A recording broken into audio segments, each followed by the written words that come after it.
Bismillahirrahmanirrahim. Assalamualaikum warahmatullahi wabarakatuh. Alhamdulillahi rabbil alamin. Wassalatu wassalamu ala rasulillahil karimil amin.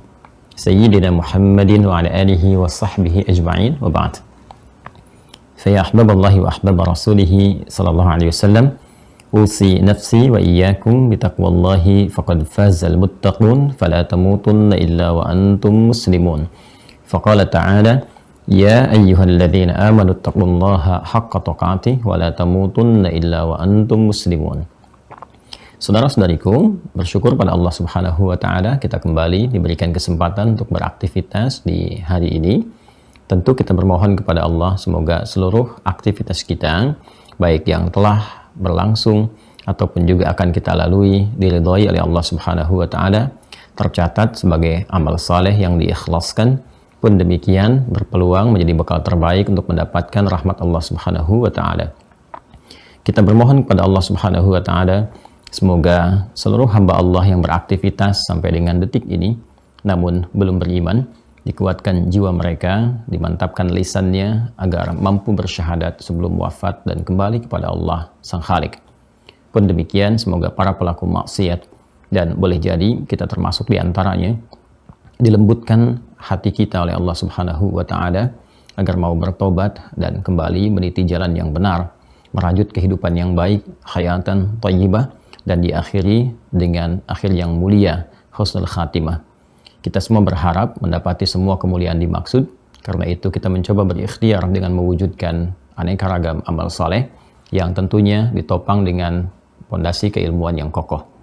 Alhamdulillah, di antara sekian ilmu itu dasarnya adalah akidah, dan kita telah memasuki pembahasan-pembahasan ragam-ragam topik dalam bab ilmu dimaksud. Di antara yang paling pokok adalah pembahasan tentang pondasi utama yang disebut dengan rukun iman atau simpul-simpul yang mengikat jiwa disebut dengan akidah, sehingga dengan kekuatan ikatan itu, kokohnya pondasi, terbangunlah amal soleh yang kuat, yang tidak mudah goyah, konsisten, istiqamah, dan berpeluang mendapatkan ridha Allah Subhanahu wa taala. Alhamdulillah, 6 simpul dimaksud telah kita pelajari sampai simpul yang ke-6, dan di simpul yang ke-6 itu bagian pertama telah kita tuntaskan dasar-dasar untuk memahami misteri qada dan qadar, dari pengertiannya, korelasinya dengan kehidupan, hingga kita sampai kepada pemaknaan-pemaknaan yang mengorelasikan atau menghubungkan keterangan tentang qada dan qadar terkait dengan rasa atau seni dalam menjalani kehidupan, sehingga kita bisa merasakan tugas-tugas yang kita emban di muka bumi ini sebagai khalifah fil ard, pemakmur yang saling menggantikan, penyukses, dan juga saat yang bersamaan adalah orang-orang yang mencoba menjadikan seluruh kegiatannya sebagai ibadah kepada Allah Subhanahu wa taala dalam suasana yang menenangkan sekaligus menyenangkan seperti Allah janjikan dalam Al-Quran.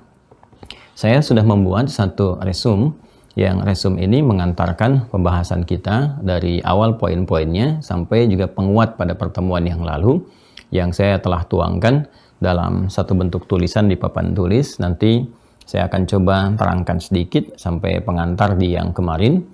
Anda bisa citrakan itu, karena saya tidak akan menyambung-nyambungkan dengan coretan-coretan lagi, hanya menunjukkan saja, dan nanti akan melengkapi dengan pembahasan saat ini.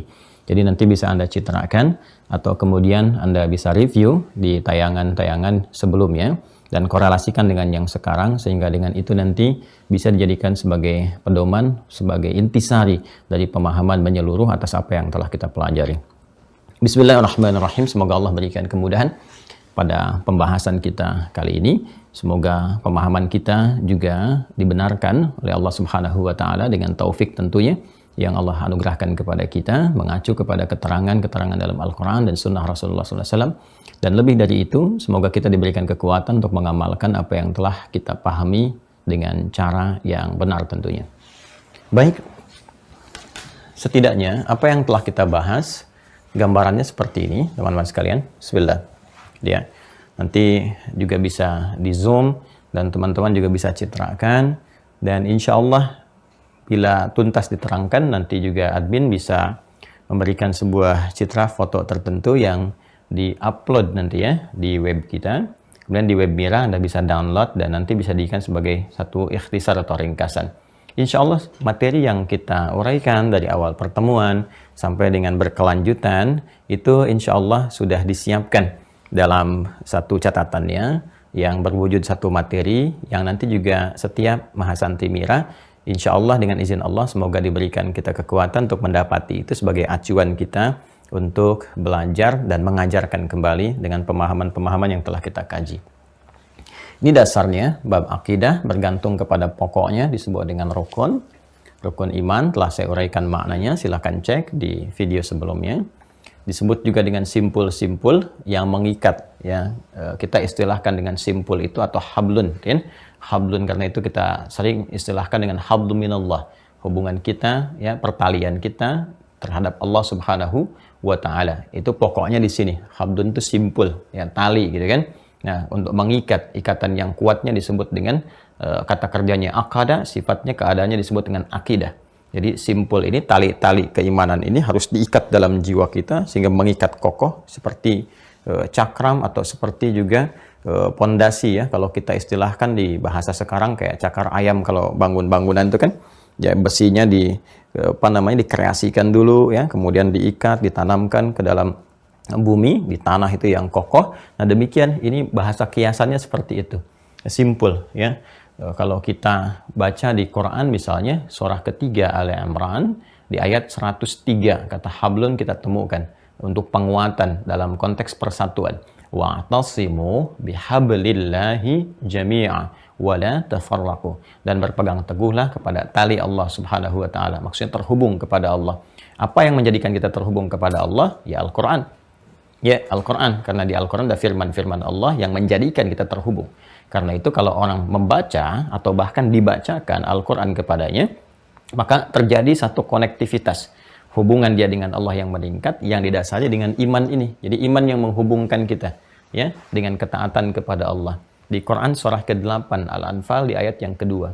Innamal mu'minuna alladzina idza dzukirallahu wajilat qulubuhum wa idza tuliyat alaihim ayatuhu zadathum imana wa ala rabbihim yatawakkalun.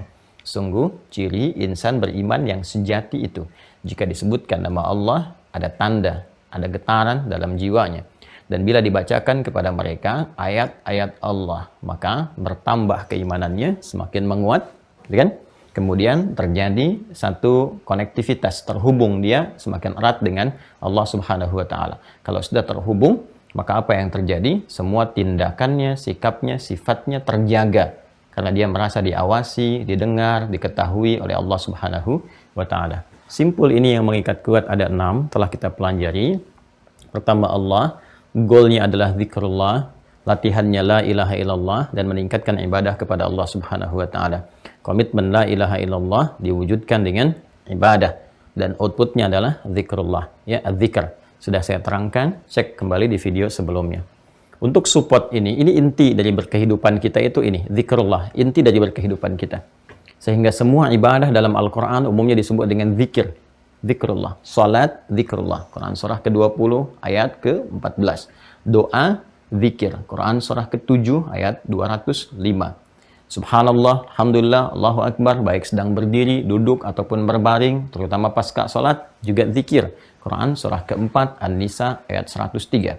Baca Al-Quran, bahkan Al-Qurannya sendiri disebut dengan zikir. Quran surah ke-15, ayat ke-9. Menghafal Al-Quran, ya, ibadah, bahkan zikir. Quran surah ke-54, ayat 17, 22, 32, 40. Bahkan berdakwah pun bagian dari zikir. Fadzakir innama anta mudzakir, lasta alaihim bimusaitir. Bahkan kita merenungkan, menganalisis segala yang ada di langit, di bumi yang terbentang untuk mendekatkan diri kepada Allah, zikir. Quran surah ketiga Ali Imran ayat 190 sampai dengan 191. Demikian seperti saya ulas dengan detail di pertemuan-pertemuan sebelumnya. Silahkan cek, telah kami tampilkan satu persatu untuk didalami di YouTube-nya Mira Institute dengan logo yang seperti ini. Ya, ada logo yang terbentang, silahkan dicek Mira Institute, dan di situ semua pure kajian.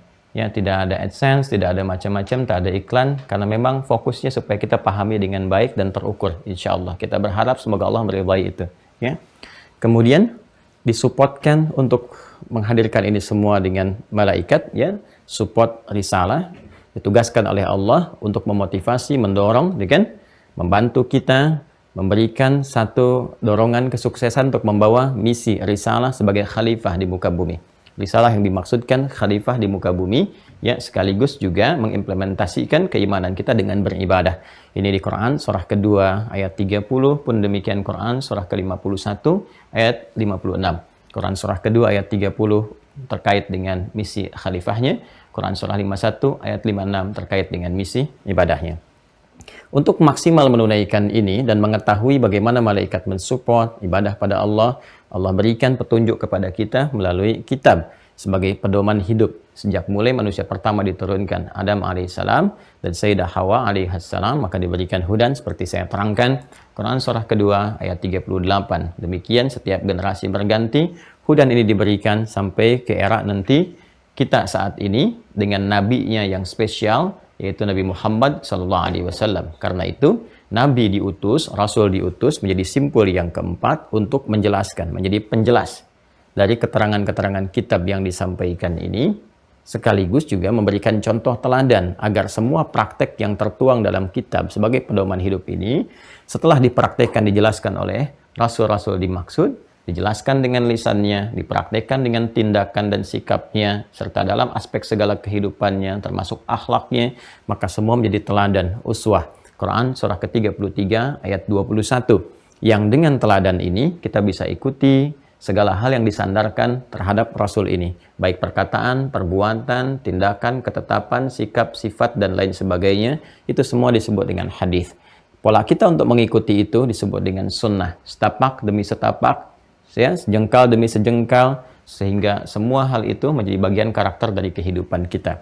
Rasul terakhir yang diutus sangat mulia, Nabi Muhammad SAW, diberikan hudan yang spesial, yaitu Al-Quran, sebagaimana disampaikan di Quran surah kedua Al-Baqarah di ayat 185 tentang fungsi Al-Quran sebagai hudan. Kemudian semua ini kita jalani, kita keluarkan menjadi kurikulum seperti pernah saya terangkan, dan jalani sampai kehidupan berakhir. Yaumul akhir, puncak dari segala kehidupan yang membuka kehidupan abadi. Puncaknya ada di sini. Baik dibuka dengan gerbang sura kematian, ataupun juga kumrah berakhirnya kehidupan, seperti yang telah kami terangkan sebelumnya. Nah, untuk menjalani ini sampai kehidupan berakhir, tentu harus ada sistem yang berlangsung, yang mengatur tata kelola kehidupan. Ya, bagaimana cara kita beribadah, konsekuensinya seperti apa resiko kalau menyimpang dari ibadah, bagaimana menjalani kehidupan di dunia, ya, aturannya seperti apa, undang-undangnya bagaimana. Anda bisa bayangkan, menjalani kehidupan berbangsa, bernegara saja, ada aturannya, ada undang-undangnya. Bermasyarakat ada aturannya, undang-undang yang disepakati supaya menjamin stabilitas, keamanan, kenyamanan, ketentraman dalam kehidupan berbangsa, bernegara, bermasyarakat. Apalagi berkemanusiaan yang membawa risalah-risalah Rabbaniyah, membawa misi-misi spiritual, misi-misi yang akan mempertaruhkan puncak kehidupan kita saat berpulang kepada Allah dan menentukan tempat abadi kita. Tentu itu butuh sistem yang lebih tertata lagi, lebih rapi, lebih baik, segala ketetapan yang telah Allah putuskan yang mengatur tata kelola tentang apa yang menjadi tugas manusia, baik sebagai khalifah di bumi ataupun juga sebagai hamba Allah yang memaksimalkan ibadahnya sebagai implementasi dari keimanan kebertuhanannya kepada Allah Subhanahu wa taala. Maka semua sistem itu disebut dengan qada dan qadar, terkait keputusan dan ketetapan Allah Subhanahu wa taala yang menerangkan tentang sistem kehidupan berupa ketetapan Allah yang disertai dengan pedoman ini, ya, dan konsekuensi. Jadi ketika sistem itu ditetapkan oleh Allah, disertakan pedoman untuk menerangkan kepada kita bagaimana keberlangsungan hidup itu, ya, dari mulai informasi-informasi, perintah, larangan, sistemnya, resikonya, dan sebagainya, dijelaskan sepenuhnya. Kemudian support yang baiknya, provokasi yang jeleknya, asalnya dari mana, kenapa seperti itu, sampai diharapkan dengan itu semua kita dapat sukses menjalani misi sebagai khalifah sekaligus hamba Allah di muka bumi. Kan? Yang ditetapkan dalam kitab ini pedomannya dan berlaku bagi setiap perjalanan hidup makhluk. Jadi semua sistem ini telah Allah tetapkan, ya, sifatnya sudah mutlak sesuai kehendak Allah Subhanahu wa taala, bimasyiatihi ta'ala. kan, dan mengikat kepada semua makhluk yang berkehidupan. Karena sistemnya sistem kehidupan, maka mengikat pada semua makhluk yang berkehidupan. Penting kita untuk memahami qada dan qadar ini sehingga kita bisa mengetahui ya dengan detil, mengetahui dengan baik tentang sistem yang berlangsung dan berlaku dalam kehidupan kita. Orang yang mengetahui sistemnya, orang yang mengetahui alurnya, maka dengan itu semua dia akan mudah menjalani kehidupan. Dia akan mengerti, oh kalau terjadi begini, ini maksudnya. Oh kalau ada seperti ini hikmahnya. Maka dengan itulah kemudian kehidupan akan cenderung dihadapi dengan ketenangan, kenyamanan, ketentraman, dan hal-hal baik lainnya yang terakumulasi dalam kebahagiaan itu.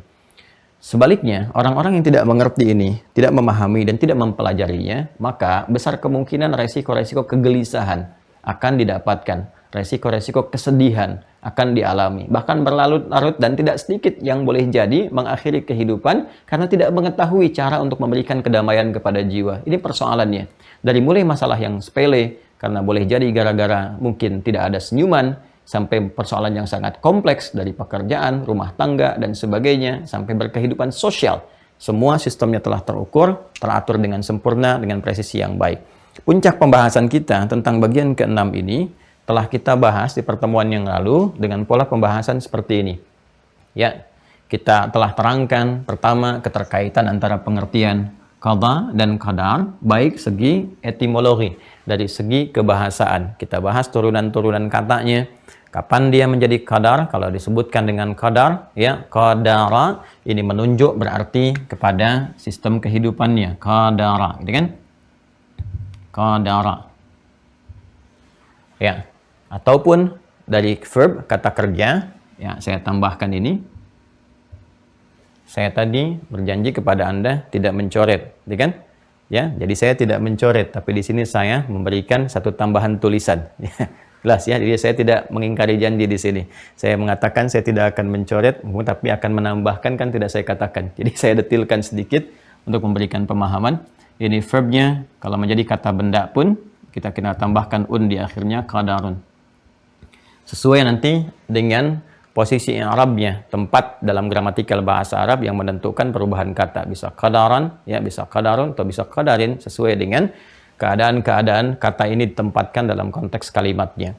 Nah, ini kalau sudah disebutkan dengan diksi seperti ini, dengan kata ini, lafaz ini, maka yang dimaksudkan sistemnya yang telah tetap. Ya, sesuatu yang telah tetap, kemudian berlaku, terukur secara sempurna, presisinya sempurna, maka disebut dengan, kalau kita sifati, maqdura. Jadi kalau kita gabungkan qadaram maqdura, ya, itu ada di Quran surah ke-33. Quran surah 33 Al-Ahzab, ini belum saya sampaikan, ayat 38. Ya. Sudah? Baik, nanti lihat langsung ke ujung ayatnya saja. Langsung lihat ke ujung ayatnya, qadaram maqdura, ya, dan segala hal yang Allah ciptakan, subhanahu wa ta'ala, yang Allah tetapkan, maka semuanya telah ditetapkan berdasarkan kadar. Kadar sudah jadi bahasa Indonesia. Maksudnya sistem kehidupan, ya, bagian-bagiannya dengan semua yang telah ditetapkan itu maqdura, terukur secara sempurna. Ya, presisinya, ketetapannya, maslahatnya, dan sebagainya. Karena itu dari sini melahirkan, perhatikan, sifat-sifat atau karakter sistem kehidupan. Kalau disebutkan qadara seperti ini, kan, maka segalanya pertama memiliki karakteristik terukur dan sistematis dengan presisi yang sempurna. Jadi semua yang Allah tetapkan dalam sistem berkehidupan ini sudah terukur semuanya. Ya, rizki saja terukur untuk kita. Ya, sudah jelas sampai dengan kematian itu tiba. Dan itu mengandung maslahat. Kemudian juga bentuk tubuh kita saat dicipta, gitu kan? Bagaimana Allah mencipta, membentuk kita sangat sempurna sesuai dengan maslahat kita. Bahkan Masya Allah, presisinya luar biasa sempurna. Yang di Asia penampakannya seperti ini, yang di Eropa seperti ini, yang di Afrika demikian. Ya, bukan ingin menunjukkan satu hal yang rasial, tidak. Tapi dibalik semua perbedaan-perbedaan warna kulit, tampilan fisik itu, ternyata itu adalah gambaran dari kekuasaan Allah yang memberikan kemaslahatan kepada kita untuk menyesuaikan dengan iklim dan lingkungan di mana tempat kita menetap dan tinggal. Sehingga dengan itu mudah kita beraktivitas. Itu yang sangat luar biasa. Ya, dan itu nanti akan diketahui berdasarkan perjalanan kehidupan. Nanti kalau kita jalani surah Ar-Rum itu surah ke-30, ya, kalau teman-teman bacakan dari ayat 19, 20, 21 sampai ke pernikahan, itu kan, dan terus itu kan sampai ke 22, 23, 24, 25-nya. Nah, di antara sekian banyak itu sebelum masuk ke fase pernikahan Allah jelaskan wa min ayatihi, gitu kan, dan di antara tanda-tanda kebesaran Allah Subhanahu wa taala adalah menciptakan manusia dengan bagaimana ikhtilafu alsinatikum wa alwanikum, dengan perbedaan bahasa, gitu kan, dan juga ragam kulitnya, pigmen kulitnya, dan semua itu tanda-tanda kebesaran Allah untuk memberikan kesesuaian dengan maslahat lingkungan. Tegaskan lagi di surat At-Tin nanti, laqad khalaqnal insana fi ahsani taqwim. Sungguh Allah mencipta manusia dengan tubuh yang sempurna, dengan presisi yang sempurna, terukur dan sistematis. Ini karena itulah hal-hal yang terkait dengan ini ditegaskan lagi di Quran surah ke-54, kemarin yang kita bahas ayat ke-49. Quran surah ke-54 ayat ke-49, ya.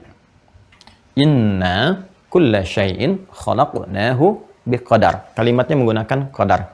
Ya, inna kulla syai'in khalaqnahu biqadar. Sungguh demi keagunganku, kata Allah Subhanahu wa taala, ya kan? Segala hal kami ciptakan, segala hal, semua, ya, yang Allah cipta berarti makhluk semua diciptakan, ditetapkan oleh Allah Subhanahu wa taala biqadar. Dengan apa? Ya, dengan ukuran, ya, kemudian dengan sistem, dengan presisi yang sangat sempurna, ya, dengan bagian-bagiannya, ya, yang sesuai dengan maslahat. Bagian kedua mengandung maslahat bagi setiap makhluk, ada kadarnya, ada ukurannya, ya, yang berlangsung baik bagi dirinya, berkehidupan personal, komunal, ataupun sosial, atau interaksinya dengan alam semesta ini. Sempurna, bahkan alamnya pun sempurna. Nanti kita bisa lihat bagaimana ayat-ayat dalam Al-Quran menunjukkan bahwa dalam perputaran ini di benda langit, itu kan, kita dapatkan dalam kehidupan langit, disebutkan nanti ada tentang matahari, ada tentang bulan, ada bintang gemintang, ada kawakib, gitu kan, atau benda-benda langit, ya, dari mulai asteroid, planet-planet, dan sebagainya. Isyaratnya sangat sempurna. Bahkan bagaimana disebutkan tentang bumi, ya, mengitari matahari, gitu kan, kemudian setiap itu ada porosnya sendiri, ya, bagaimana bulan juga demikian punya porosnya sendiri, dan sebagainya. Itu sangat sempurna sekali. Bagaimana setahun ada 12 bulan, inna iddatasy syuhuri 'indallahi 12 syahran fi kitabillah, gitu kan, ya, yauma khalaqas samawati wal ardh minha arba'atun hurum. Itu jelaskan setahun ada 12 bulan, dan itu Al-Quran sempurna menerangkannya. Ini, ya, jadi mengandung maslahat bagi setiap makhluk. Kemudian sistem ini pun menghadirkan konsekuensi. Jadi kalau kita, ya, seperti yang normal dalam kehidupan dunia misalnya kan, ya, aspek dunia saja ada sistemnya sendiri ditetapkan oleh Allah. Misal kalau ada rutinitas yang kita jalani, makan, dijelaskan kalau makan dampaknya akan seperti ini, tidak makan akan seperti ini. Itu normal. Ya, hukum umum namanya sunnatullah fil kaun, sistem yang Allah tetapkan dalam berkehidupan secara umum. Nanti menjadi ibadah kalau diniatkan karena Allah dengan bismillahirrahmanirrahim, diniatkan ibadah, maka rutinitas berubah menjadi ibadah. Kalau nggak diniatkan untuk kepentingan ibadah, maka berlaku seperti rutinitas saja. Jalan, olahraga, makan, minum, itu sistem dalam berkehidupan yang kita jalani. Ya, kalau makan yang menyehatkan akan begini. Ya, makan yang tidak menyehatkan akan begini. Nanti turun ayat menjelaskan seperti Al-Baqarah ayat 168. Ya ayyuhan nasu kulu mimma fil ardi halalan thayyibah, gitu kan? Hei semua manusia, makanlah, silahkan berpetualang di bumi untuk mencukupi kebutuhan hidup, minimal untuk kebutuhan jasmani kamu. Kamu bisa makan.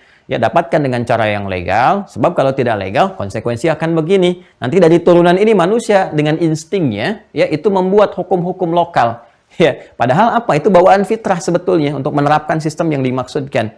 Nah, dan semua akan kembali kepada hukum Allah. Sedapat bagaimanapun manusia membuat yang ideal, pada akhirnya nggak akan lepas dari sistem kehidupan yang telah ditetapkan oleh Allah. Dan ini yang paling ideal, ini yang paling sempurna. Ya, karena itulah diterapkan dimanapun pasti mengandung maslahat dan tidak akan bertentangan dengan karakteristik manusia yang berkehidupan di tempat yang dimaksudkan. Bahkan bisa mengangkat dengan lebih indah lagi dan melahirkan peradaban-peradaban yang dinantikan. Ya, saya kan pernah beri gambaran kenapa Al-Quran diturunkan di komunitas jahiliyah, gitu kan? Yang sangat jauh dari peradaban, tertinggal, ya, penuh dengan lingkup kriminal dan sebagainya. Tapi Allah nggak menurunkan tongkatnya Nabi Musa yang diulang, atau mukjizat Nabi Isa alaihissalam kepada Rasulullah SAW, Nabi Muhammad tidak, ya kan? Yang diberikan apa? Diwahyukan Al-Quran. Ketika diturunkan Al-Quran bisa mengangkat, merubah mereka dari jahiliyah jadi khairu ummah, membangun peradaban. Ya, di Mekah jadi Mubarakah, dibawa ke Yathrib jadi Madinah Al-Munawwarah, dibawa ke Spanyol melahirkan Hadarah Al-Islamiyah. Perhatikan, kita tidak pernah mengenal masa-masa Islam itu ketika membawa nilai-nilai kebaikan, nilai petunjuk, keilmuan yang sangat dahsyat itu, yang melahirkan peradaban. Itu dibawa kemanapun ketika lahir peradaban. Nggak pernah peradaban disebutkan dengan nama tempatnya. Ini kalau kita jeli melihat. Coba ya, jujurlah pada diri kita ketika kita jeli melihat. Kita bandingkan dengan dulu. Kita katakan peradaban Mesir kuno. Mesirnya yang disebutkan. Ya kan? Peradaban Mesopotamia, ya, Babilonia. Peradaban Yunani kuno. Peradaban Romawi kuno. Tempatnya kan yang disebutkan. Anda pernah dengar nggak peradaban Spanyol? Spanyol kuno misalnya, nggak pernah dengar kan? Ya, peradaban Irak misalnya. Yang kita dengar peradaban Baghdad misalnya. Yang kita dengar adalah peradaban Islam di Spanyol. 7 abad. Ya kan? Yang menginspirasi itu peradaban Islam di timur, di Baghdad dan seterusnya. Ya, yang menghadirkan banyak referensi sampai ke kisah, sampai imajinasi yang meningkatkan stimulus pengetahuan dengan kisah 1001 menara, 1001 malam dan sebagainya, ya kan? Dan seterusnya. Ini. Nah, jadi semua hal yang kita jalani itu akan sangat ideal kalau mengacu kepada sistem ini. Tapi mengandung konsekuensi yang tadi saya terangkan. Dan dari setiap konsekuensi itu kita diberi pilihan dengan keadilan Allah Subhanahu wa taala. Silahkan. Ya, Anda diberikan kebebasan memilih, tapi diberikan oleh Allah rambu-rambu dari akal untuk mencerna, untuk mengetahui secara sadar bahwa ini loh yang dikerjakan ini konsekuensinya seperti ini. Karena itu kalau akalnya belum sempurna, tidak dihisab. Belum berlaku hisab. Ya, karena belum sempurna. Ya, belum bisa mencerna sesuatu dengan baik, belum bisa bedakan mana uang yang warnanya hijau, abu-abu, ya, biru dengan merah. Gitu kan?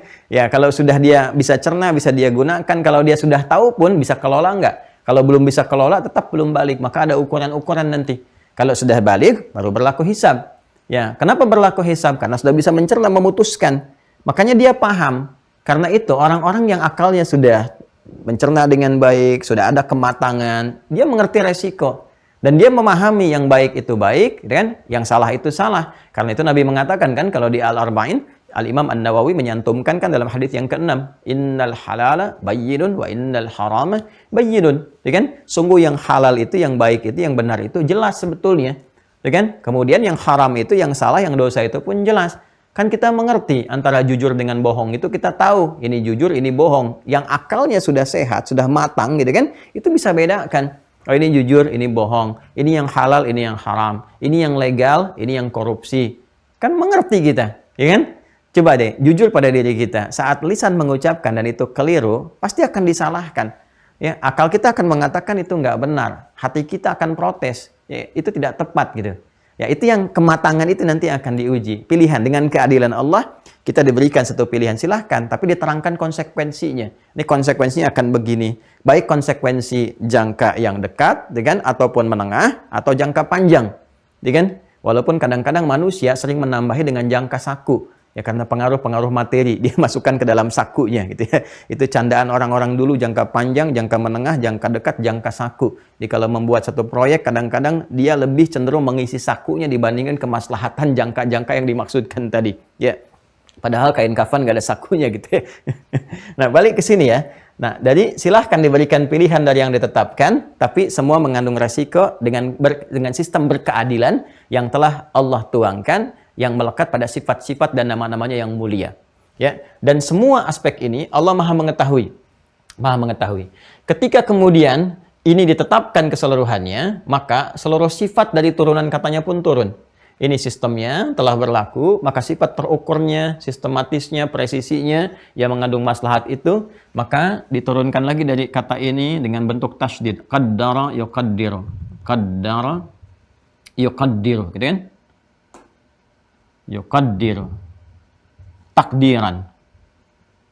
Takdiran. Ya. Qaddara yuqaddiru takdiran, ya. Dari sini kita sering katakan dengan takdir ini sudah takdir gitu kan.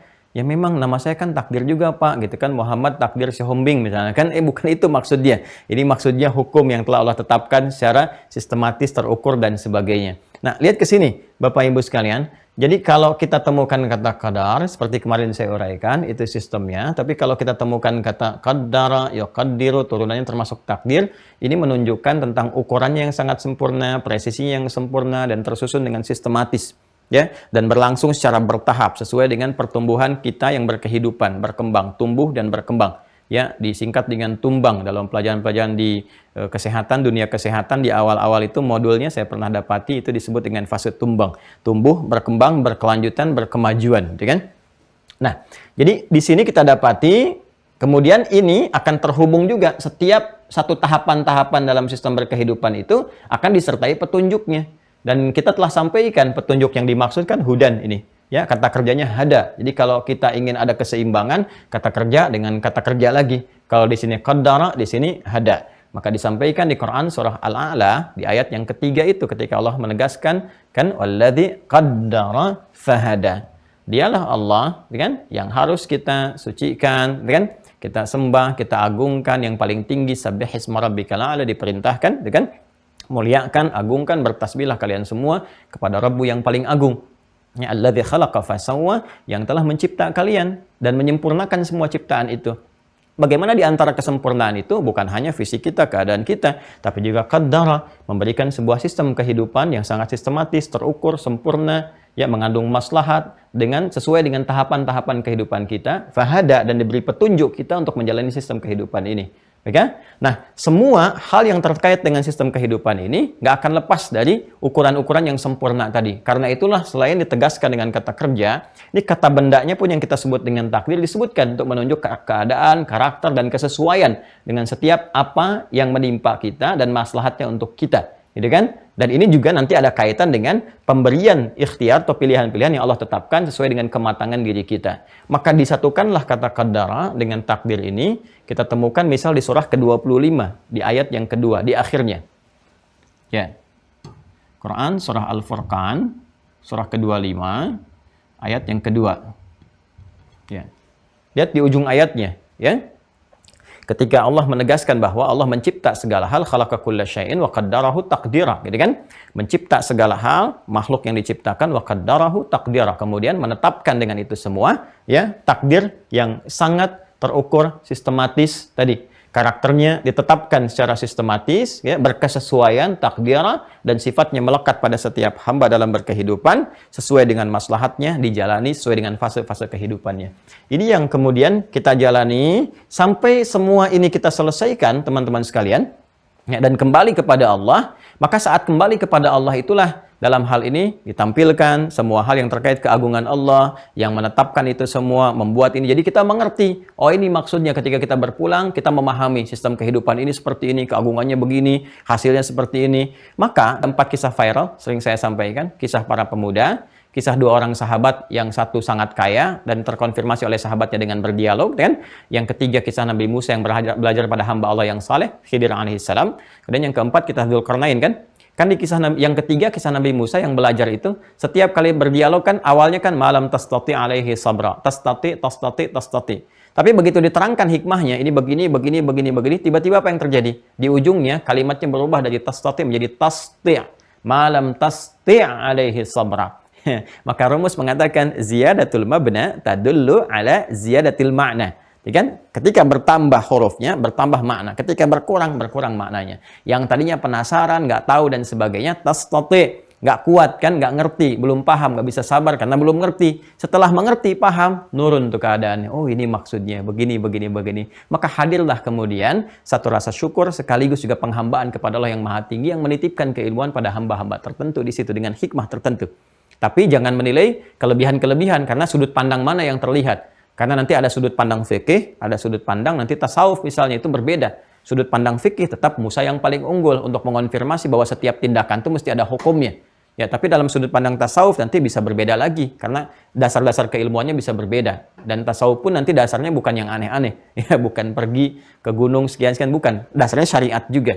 Nanti dari syariat itu melahirkan kebeningan hati, tasfiyah pada qalbi, ya, prosesnya lewat tazkiyah, dan di antara fungsi nabi itu membawa tazkiyah wa yuzakkihim. Itu di Quran, dikonfirmasi di Quran surah kedua Al-Baqarah ayat 150. Sufi, di sufi itu ada keadaan hati yang bersih, yang bening, hasil dari saringan syariat lewat ibadah. Karena rajin sholat, maka perilakunya jadi baik. Karena rajin baca Quran, perilaku jadi baik. Menyaring yang kotor-kotor, muncul yang bening-bening. Itu maksudnya. Jadi tasawuf pun nggak lekat dari syariat. Ada tuntunan bagaimana cara berzikir, cara sholat, dan tidak keluar dari tuntunan-tuntunan syariat. Jadi hati-hati juga ya. Mohon maaf sedikit lompat, tapi nanti kita akan bahas saat masuk bab akhlak. Ya, ini yang nggak boleh, ini yang bisa diikuti, ini yang harus hati-hati dan sebagainya. Dan para ulama kita sudah banyak menyinggung tentang hal itu. Nanti kalau sudah masuk babnya saya terangkan supaya mengerti. Jadi kalau baca keadaan di masyarakat, oh kita paham. Ini maksudnya ini, dalilnya ke sini. Oh ini yang nggak ada, ini yang ditinggalkan, yang aneh-aneh, ini yang dijauhi. Ya, paham ya? Yuk kembali ke sini teman-teman. Karena lebih tinggi, lebih agung lagi, maka bentuknya superlatif. Jadi ini qadara, datar, ini qaddara pakai tasydid. Yang ini harus dari superlatif, tambah lagi. Ya, ziyadatul mabna tadullu ala ziyadatil ma'na. Maka kita turunkan ke sini dengan bentuknya iqtadara.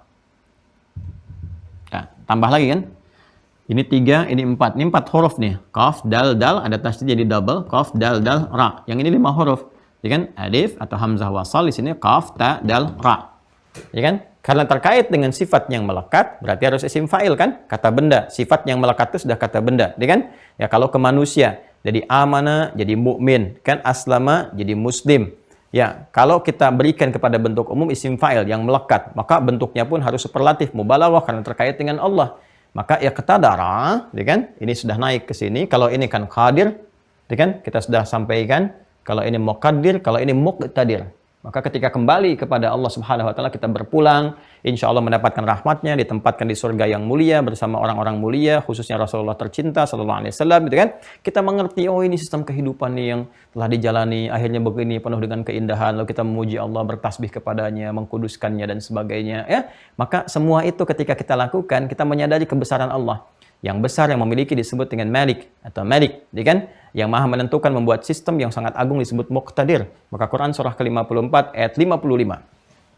Quran surah 54 ayat 55. Dan ini ayat favorit diantaranya dari satu ulama besar, Syekhul Islam Ibnu Taimiyah. Ya, Ibnu Taimiyah itu Syekhul Islam itu memiliki ayat favorit yang ini. Di penghujung akhir perjuangannya saat berjuang dan kemudian meninggal itu membacakan ini. Ya, Quran surah ke-54 Al-Qamar di ayat 55. Ya, lihat di ujung ayatnya. Fi maq'adi sidqin 'inda malikim muqtadir. Ada? Ya, kan kalau kita urut ke sebelumnya innal muttaqina fi jannatin wa nahar terus, ya kan? Nah, sampai kita temukan fi maq'adi sidqin, di tempat yang paling benar, tempat terindah. Maq'adi sidqin itu surga maksudnya, ya. Karena kita meyakini bahwa kita akan berpulang, gitu kan, dihisab, dan hisab tertingginya ketika baik mendapatkan tempat tertinggi yang membenarkan, ya, mengonfirmasi kebenaran dari perilaku amal soleh kita. Karena itu dikatakan dalam syahadat yang hadis riwayat Ubadah bin As-Samit itu yang saya bacakan di kitab Fathul Majid itu dulu, ya kan? Wal jannata haqqun wan nara haqqun, dan jannah itu, surga itu hak, ada benarnya. Makanya dikonfirmasi oleh Al-Qur'an, fi maq'adi sidqin, orang-orang membenarkan itu. Jannahnya hak mutlak dan sebagainya. Tapi sifat manusianya kadang ada yang ragu, ya kan? Nah, ketika sebagian meyakini itu benar adanya, sebagian ragu, dia nggak dapat. Karena sifat relatif manusia itu yang memandang tentang kebenaran surga dan neraka, manusia pada umumnya. Sedangkan orang Islam membenarkannya, maka kalimatnya itu di situ menggunakan kata sidqin, karena persepsi manusia menilainya itu. Maka disampaikan dengan bahasa Al-Quran, mengonfirmasi. Itulah indahnya Al-Quran. Ya, kebenaran mutlaknya disebut dengan hak, tapi ketika memberikan gambaran pada penilaian manusia, kadang-kadang manusia yang kurang paham karena ilmunya, maka menjadi relatif dalam pandangan manusia, maka dibuktikan kebenaran itu. Ketika nyata, fi maq'adi sidqin, di tempat yang mengonfirmasi kebenaran dari apa yang telah kami kerjakan, 'inda malikin, ya, muqtadir. Fi maq'adi sidqin 'inda malikin muqtadir. Menggunakan kata turunan ini iqtadara, maka sifatnya melekat pada Allahnya muqtadir. Nah ini ya, gambaran yang telah kita uraikan teman-teman sekalian. Saat waktu ini ditetapkan, sistem kehidupan setelah semua itu kan dengan kehendak Allah Subhanahu wa taala, bimasyiatinya kita diberikan tugas dan sebagai makhluk tercipta, ditetapkannya sistem kehidupan ini, ketetapannya terjadi semua atas kehendak Allah, kita tidak mengetahui kecuali saat berpulang, sehingga kita bisa mengatakan alhamdulillah, ya, alhamdulillah semua terkonfirmasi, kita berada di tempat yang indah, ya, fi maq'adi sidqin 'inda malikin muqtadir dan sebagainya. Nah, tapi Al-Qur'an mengonfirmasi kepada kita dengan disampaikan di Quran surah ke-97. Saya tidak mengatakan bulatan, ya. Saya kan tadi mengatakan coretan, saya tidak akan mencoret, tapi kan ini membulati, ya. Jadi saya tidak coret, Anda masih bisa citrakan. Saya betul-betul menjaga supaya nggak keliru atas apa yang saya sampaikan. Ya, ini Quran surah 97 Al-Qadar, ya, suratul Qadri. Kita terjemahkan ke dalam bahasa Indonesianya dengan qadar, gitu kan. Padahal nanti ada presisi dalam penunjukan diksinya. Ini qadarun, ya kan? Ini qadrun. Ya, perhatikan ketika semua ini telah mulai ditetapkan, berlaku, gitu kan? Ya, mulai berlaku, ya, ditetapkannya kapan? Disebutkan dikonfirmasi di surah Al-Qadar, surah 97, gitu kan? Bersamaan dengan ditetapkannya ini, diturunkan pula kemudian pedomannya. Ya, pedomannya. Kalau terkait dengan kita saat ini Al-Qur'an kan, yang paling mulia karena mengcover dan menjelaskan semua sistem berkehidupan itu. Maka Allah sampaikan, inna anzalnahu fi lailatul Qadar, kan? Wa ma adraka ma Lailatul Qadar. Nah, itu lailah. Saya sering katakan ada lail, ada lailah, itu berbeda. Ya, kalau disebutkan lail itu malam. Ingat ya, lail itu waktunya, menunjuk kepada waktunya. malam dengan segala turunannya, baik bentuk jama atau yang lainnya. Lail, kemudian layali jamanya. Kan lail, layali, lela, lili dan seterusnya. Ya, ibu lela, ibu malam-malam gitu kan. Malam, turunan dari kata lail. Tapi kalau ada ta di ujungnya, ya ta itu menunjukkan sebuah sifat, keistimewaan, karakter tertentu dan sebagainya. Jadi kalau ada lail tambah ta lailah jadi yang istimewa. Malam yang sangat istimewa. Kenapa istimewa? Karena ada ini peristiwa qadar. Berlakunya semua sistem kehidupan yang Allah telah tetapkan. Nah, berlangsungnya kapan? Terkonfirmasi berlangsung pada satu malam. Malamnya kapan? Wallahu a'lam. Yang penting Allah tetapkan. Ya, tapi bersamaan dengan itu kemudian diturunkan pedoman. Jadi inilah keadilan Allah. Di sini terkonfirmasi sifat keadilan Allah Subhanahu wa taala, al-adlu. Ya. Maha adil, al-adlu. Ya. Adil. Begitu sistem berlaku, kan? Pedomannya pun sudah ada. Ya, jadi nggak dibuat tapi pedoman nggak ada. Disuruh tugas tapi misalnya tupoksinya nggak jelas. Nah, nggak begitu. Sifat yang melekat pada Allah sempurna keseluruhannya. Ya, termasuk apa yang Allah tetapkan, apa yang Allah buat. Jadi begitu kemudian ini berlaku, kemudian pedoman juga telah tetap berlaku sempurna, gitu kan? Maka dikonfirmasi ya ketetapan di satu malam yang Allahu a'lam keadaannya seperti apa. Tapi malam ini ditemukan di mana dari sekian malam yang kita lewati dalam berkehidupan. Maka ada clue yang kita temukan. Ada satu isyarat kunci dalam Al-Quran. Karena ini disertakan dengan turunnya pedoman, yaitu Al-Quran. Inna anzalnahu. Kalimatnya menggunakan kata anzala. Ya kan? Nah. Dan kata anzala ini menunjukkan proses yang turun secara sekaligus. Ya?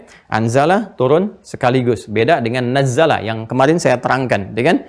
Karena itu, kitab-kitab yang diturunkan kepada Nabi, ya, untuk disampaikan kepada umat dalam proses kepada nabinya langsung itu menggunakan kata anzala untuk Taurat dan Injil, tapi Al-Quran menggunakan nazzala. Itu yang kemarin saya terangkan, dikonfirmasi di Quran surah ketiga Al-Imran ayat ketiga. Nazzala 'alaikal kitaba bil haqqi musaddiqan lima bayna yadayhi wa anzalat Taurata wal Injil. Gitu kan? Nah, tapi Al-Quran sangat unik karena istimewa, karena luar biasa, petunjuk berkehidupan sampai kehidupan berakhir. Maka sebelum diturunkan kepada Nabi, diviralkan dulu di kalangan semua penduduk para langit. Ya kan? Di kalangan seluruh penduduk-penduduk, semua tingkatan langit. Turun dari Lauh Mahfuz diturunkan ke Baitul Izzah, Sama'id Dunya. Ya, langit yang langsung terkoneksikan dengan kehidupan manusia di bumi, di dunia. Ya kan? Nah, ini bagaimana bentuknya Allahu a'lam. Nanti di surah Az-Zumar kan pernah saya sampaikan, dikonfirmasi saat pulang, wa futihat abwabuha, dibuka semua pintu-pintunya. Surganya dibuka, langit juga dibuka semua pintunya, seperti Rasulullah SAW mengalami peristiwa Isra dan Mi'raj itu, terbuka semua. Nanti saat kita meninggal, pulang, ya, peristiwa terjadi besar, dihisab, kita akan mengerti apa yang telah terjadi. Ya kan? Alhamdulillah gitu kan. Nah, nanti itu batas langit yang paling rendahnya, yang paling tingkat bawah terkait dengan kehidupan dunia, yang koneksi itu disebut dengan Sama'id Dunya. Kemarin saya janji menampilkan satu kitab atau dua kitab. Yang pertama Al-Itqan, ini karangan Al-Imam Jalaluddin As-Suyuti ini ya. Al-Itqan fi Ulumil Quran, ya. Di halaman 64 kalau tidak keliru ya. Mudah-mudahan benar. Kalau enggak kita cari lagi. Bismillah. Ah ya, benar. Ya. An-Naw' as-Sadis Ashar, ya. Ini pembahasan yang ke-16 fi kaifiyati inzalihi. Bagaimana cara turunnya Al-Qur'an. Ya, kemudian di sini kita akan temukan bab, teman-teman sekalian. Nih, al-mas'alatul ula, ya kan? Persoalan yang pertama, pembahasan yang pertama. Qala ta'ala, Allah Subhanahu wa taala berfirman, "Syahrul Ramadan alladzi unzila fihi al-Qur'an." Fil Baqarah, ya kan? Allah berfirman di surah Al-Baqarah ayat 185 yang tadi saya sampaikan. Wa qala, dan juga berfirman di Quran surah Al-Qadar ayat pertama, "Inna anzalnahu fi lailatul qadar." Ya kan?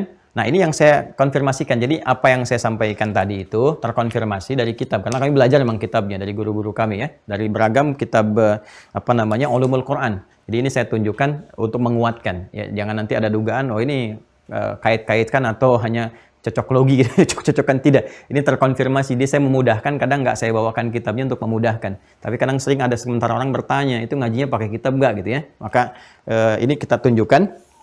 Nah, di sini kemudian ikhtalafa fi kaifiyati inzalihi min al-lawhil mahfuz ala thalathati aqwanin. Gitu kan? Para ulama memberikan ragam pandangan tentang proses turunnya Al-Qur'an dari Lauh Mahfuz. Yang tertinggi Lauh Mahfuz itu kan yang paling tingginya. Ya, di situ ada qadar yang telah ditetapkan, hudan, pedoman kehidupan yang telah ditetapkan bersamaan dengan itu. Nah, begitu diturunkan, nah ini dia ya. Kemudian ahaduha wa huwal ashahul ashhar, Ya, dan ini ragam, di antara ragam itu yang paling terkuat, paling populer, paling viral gitu kan, annahu nazala ila sama'id dunya lailatul qadri jumlatan wahidah, thumma nazala ba'da dzalika munajjaman fi 20 sanah, gitu kan? Au 23 au 23. Nah, kurang lebih ketika kita terjemahkan, pendapat yang terkuat, yang paling sahih, yang paling populer, paling viral adalah Al-Quran itu pertama sebelum turun kepada Rasulullah, kan? Secara bertahap itu kurang lebih 20 tahun atau 23 tahun seperti beliau sampaikan tadi, kurang lebih gitu kan? Karena masanya kan presisinya berdasar hitungan-hitungan yang berlangsung dalam berkehidupan kita, ya. Dan disampaikan kepada kita, ada yang menghitung tempatnya 22 tahun, 2 bulan, 22 hari, ada yang mengambil keumumannya kurang lebih 23 tahun, seperti itu gitu ya. Nah, sebelum turun kepada Rasulnya, ini keistimewaan Al-Quran. Kalau Nabi yang lain kan langsung dikasihkan Musa 10 perintah Tuhan, kan 10 perintah Allah di Taurat. Isa meneruskan dari Taurat, dikonfirmasi, diberikan Injil, gitu kan, untuk karakter umatnya sebagai tambahan. Al-Quran karena mulia, penutup, istimewa, berkehidupannya sampai akhir, maka diviralkan dulu. Ini mengonfirmasi semua kitab yang sebelumnya, mencakup yang akan setelahnya. Maka semua penduduk langit mengetahui ini yang paling dahsyat, paling agung, gitu kan. Tapi nggak ada yang tahu juga tentang isinya. Karena semua turun begitu saja, diviralkan, ini turun nih bersamaan dengan qadar. Jadi Baitul Izzah nanti ada malaikat yang ditugaskan tertentu untuk menyampaikannya, seperti Jibril terkait wahyu, menfirmasikan kepada Rasulullah. Itu yang kemudian diturunkan setelah itu kepada Nabi Muhammad SAW. Jadi proses pertama di Baitul Izzah, tempat keagungan, sama'id dunya. Ini kitab yang pertama yang saya janjikan kemarin, ya, saya sudah tepati. Kemudian yang Syekh Mana' Al-Qattan, ya, yang Mabahith fi Ulumil Quran, ini kitabnya. Ya, ini kitabnya.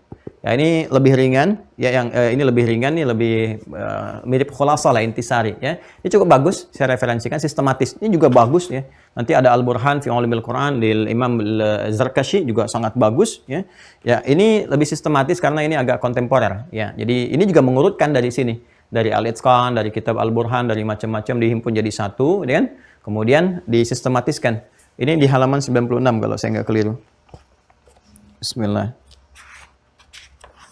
Karena kita ada punya halakoh kecil dengan murid-murid khusus bahas, jadi masih kita jaga. Nah, ini halaman 96 yang saya katakan, ini yang halaman 95-nya, ini bab tentang nuzulul Quran. Ya.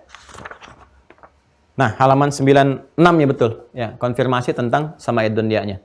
Ya, jadi halaman 95 pembahasan tentang nuzulul Qur'annya, yang diterangkan tentang tadi ayat-ayatnya, nanti sama dunya di halaman 96.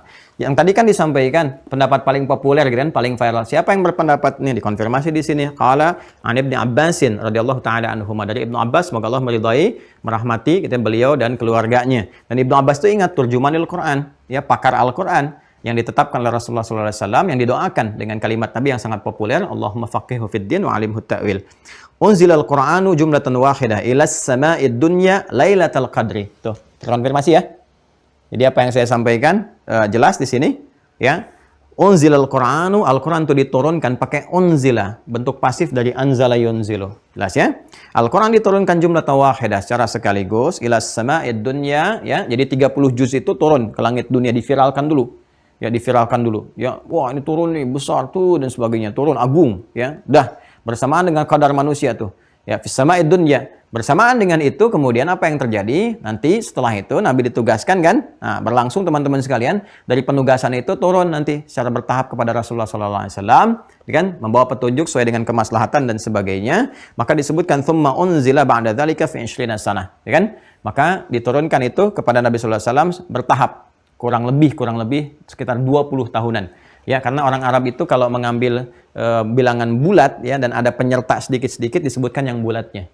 Seperti Al-Arba'in An-Nawawiyah 40 padahal jumlahnya 42. Alfiyah Ibnu Malik, Alfiyah itu kan 1000, sekitar 1000 padahal hadisnya 1002 bait.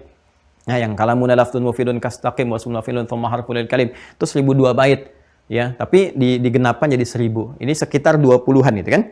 Nah, di sama'id dunya, turun ke langit dunia, diturunkan ke langit dunia, Lailatul Qadri dikonfirmasi oleh sahabat, ya, Ibnu Abbas radhiyallahu taala anhuma, waktunya bersamaan dengan malam Al-Qadar. Ini bertetapan ini.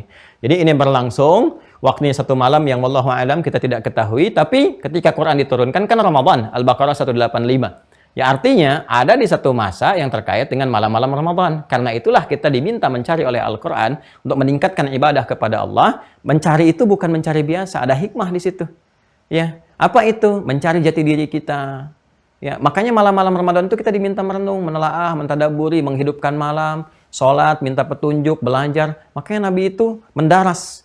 Ya, orang Sunda bilang ngadaras gitu. Ngadaras itu kan dari kata darasa. Pelajari kembali, talaki, dan tilawah dengan malaikat, menyetorkan hafalan, terus memberikan kesan kepada kita, petunjuk. Ini harusnya demikian. Jadi malam-malam tuh merenung. Saya tuh hidup mau kemana sih gitu kan? Mau ngapain sampai usia segini? Terus kalau meninggal itu bagaimana nanti? Kan ditampakkan sekarang banyak meninggal. Apalagi suasana COVID. Ya, yang kemarin rame-rame itu. Hampir tiap hari, ambulan bolak-balik dan sebagainya. Sekarang juga masih rame macam-macam. Dan ini ditampakkan. Kan kita tuh tinggal nunggu giliran kapan kita pulang. Satu kali, ya memang bukan satu kali. Sih harus berkali-kali kita merenung. Tapi Ramadan itu kan menjadi nikmat. Karena itu bulan penuh dengan suasana ibadah. Ya, karena itu motivasinya tinggi dan malam-malam itu kita gunakan untuk menetapkan jati diri kita, membuat satu arah kehidupan, menetapkan kurikulum. Di situ pelajarannya salah satunya ini untuk mengerti sistem kehidupan. Kamu mau kemana? Arahnya bagaimana? Dan hal yang paling dasar adalah yang menerangkan semua ini adanya di mana? Al-Quran. Karena Al-Quran itu saat diturunkan bersamaan dengan pernyataan ini pedoman hidup kita. Karena itulah syiar Quran itu tinggi di Ramadan. Banyak mengkaji lagi, orang mengaji lagi. Perhatikan para ulama kita, Allahu Akbar. Bagaimana berusaha meneladani Nabi dengan maksimal. Ya, berusaha sampai viral kan. Al-Imam Syafi'i itu, ya bagaimana setiap harinya hatam Quran 1 kali, tapi Ramadan bisa 2 kali. Siang dan malam. Saking inginnya memaknai ya bagaimana Nabi SAW mengajarkan, memberikan kesan, mentadaburi Al-Quran. Karena Nabi itu kan sudah Nabi, Rasul, terjamin dan menyampaikan risalah. Kalau kita kan bukan. Maka ulama mengerti, saya bukan Nabi, saya bukan Rasul. Walaupun saya ditetapkan oleh Allah Subhanahu Wa Taala membawa misalnya nilai-nilai kemuliaan berdasar warisan Nabi, ulama, dan tetap mengaji lagi. Perbaiki diri, merasa mungkin banyak salahnya, istighfar, taubat, macam-macam. Karena pelajari ini. Itu rahasianya kenapa kita dalam Ramadan seringkali dekat dengan Al-Quran, dimudahkan akses ke Al-Quran, rajin baca, ibu-ibu ada yang bahkan jarang pegang mushaf, malam-malam bisa tadarus, tuh bisa kelompok-kelompokan, itu viral kan kisahnya, ya bisa narok sajadah tuh, kita merindukan itu kan, hanya untuk sholat taraweh, padahal taraweh kan sunnah kan, ya itulah coba kita renungkan kembali itu, hal-hal demikian itu, kenapa terjadi di sini? Karena salah satunya support, triggernya itu. Dan Nabi meminta kita iltamisu, gitu kan? Ayo coba cari, buru itu malam Al-Qadar. Maksudnya apa memburu itu semua? Maksudnya untuk merenungkan kembali sehingga mendapati jati diri kehidupan kita. Karena itu tinggi nilainya. Ya lebih daripada 1000 bulan. 1000 bulan itu kan kalau dikonfirmasi ya ke usia kita juga. Artinya apa? Kalau kita mengerti ini semua, kualitas amalan kita akan meningkat, lebih bagus lagi. Jadi usia kita yang Allah tetapkan kepada kita, ajalnya berapapun, itu kualitasnya jadi lebih bagus. Itu diantara pemahamannya. Selain dapat pahala nilainya lebih daripada 1000 bulan, dapat pahala itu dan kualitas amalan kita pun itu akan lebih daripada ya kuota-kuota usia yang ditetapkan, ajal-ajal yang ditetapkan kepada kita. Jadi amalannya lebih meningkat. Yang disebut dengan jariyah, itu disebut dengan umur, berkah di usia itu. Walaupun dia meninggal, mantala umruhu, dia meninggal tapi berkah, hidup berkehidupan, jejak hidupnya, kisah-kisah hikmah dan sebagainya. Ini dalam sekali teman-teman, dalam sekali, dalam. Jadi waktunya sudah ditetapkan, ini waktu penetapannya. Bersamaan dengan pedoman turun. Nah, alur untuk memahami semua itu seperti ini gambarannya. Ya, ini singkatnya. Jadi kalau kita masuk Ramadan, cara memahami cepatnya seperti ini gambarannya, ya kan? Nah, jadi sistem ini yang berlaku yang telah Allah tetapkan, ya, alurnya, alur berkehidupannya yang kita alami dengan hadirnya sistem ini kurang lebih seperti ini nih. Ya, saya gambarkan. Ini secara cepatnya ya. Kalau kita mau ngaji lagi satu kitab aja, ini seperti ini gitu. Nah, ini baru satu bidang ilmu, itu pun satu bidang baru satu bagian. Ya, jadi agak lama. Ya, makanya kita puluhan tahun tuh belajar, kita sederhanakan, intisarikan supaya mudah disampaikan dan masih tetap minta kepada Allah supaya diberikan kemudahan dan tetap koreksi ya. Kalau nanti ada hal-hal yang kurang tepat, kami pun tetap belajar. Saya kalau nulis kitab atau buku, saya datang ke guru-guru dulu untuk diperlihatkan, dilihat, dicek dan sebagainya gitu ya. Terutama masalah isinya. Itu sering kami lakukan seperti itu. Nah, seperti ini teman-teman sekalian. Jadi ketika Allah menciptakan manusia, kemudian di Quran surah 15 ayat 28 sudah pernah saya sampaikan sebelumnya, terus diberi tugas sebagai khalifah, ya kan? Untuk menggantikan yang sebelumnya saya juga sudah terangkan ya, untuk memakmurkan bumi, Quran surah kedua ayat 30.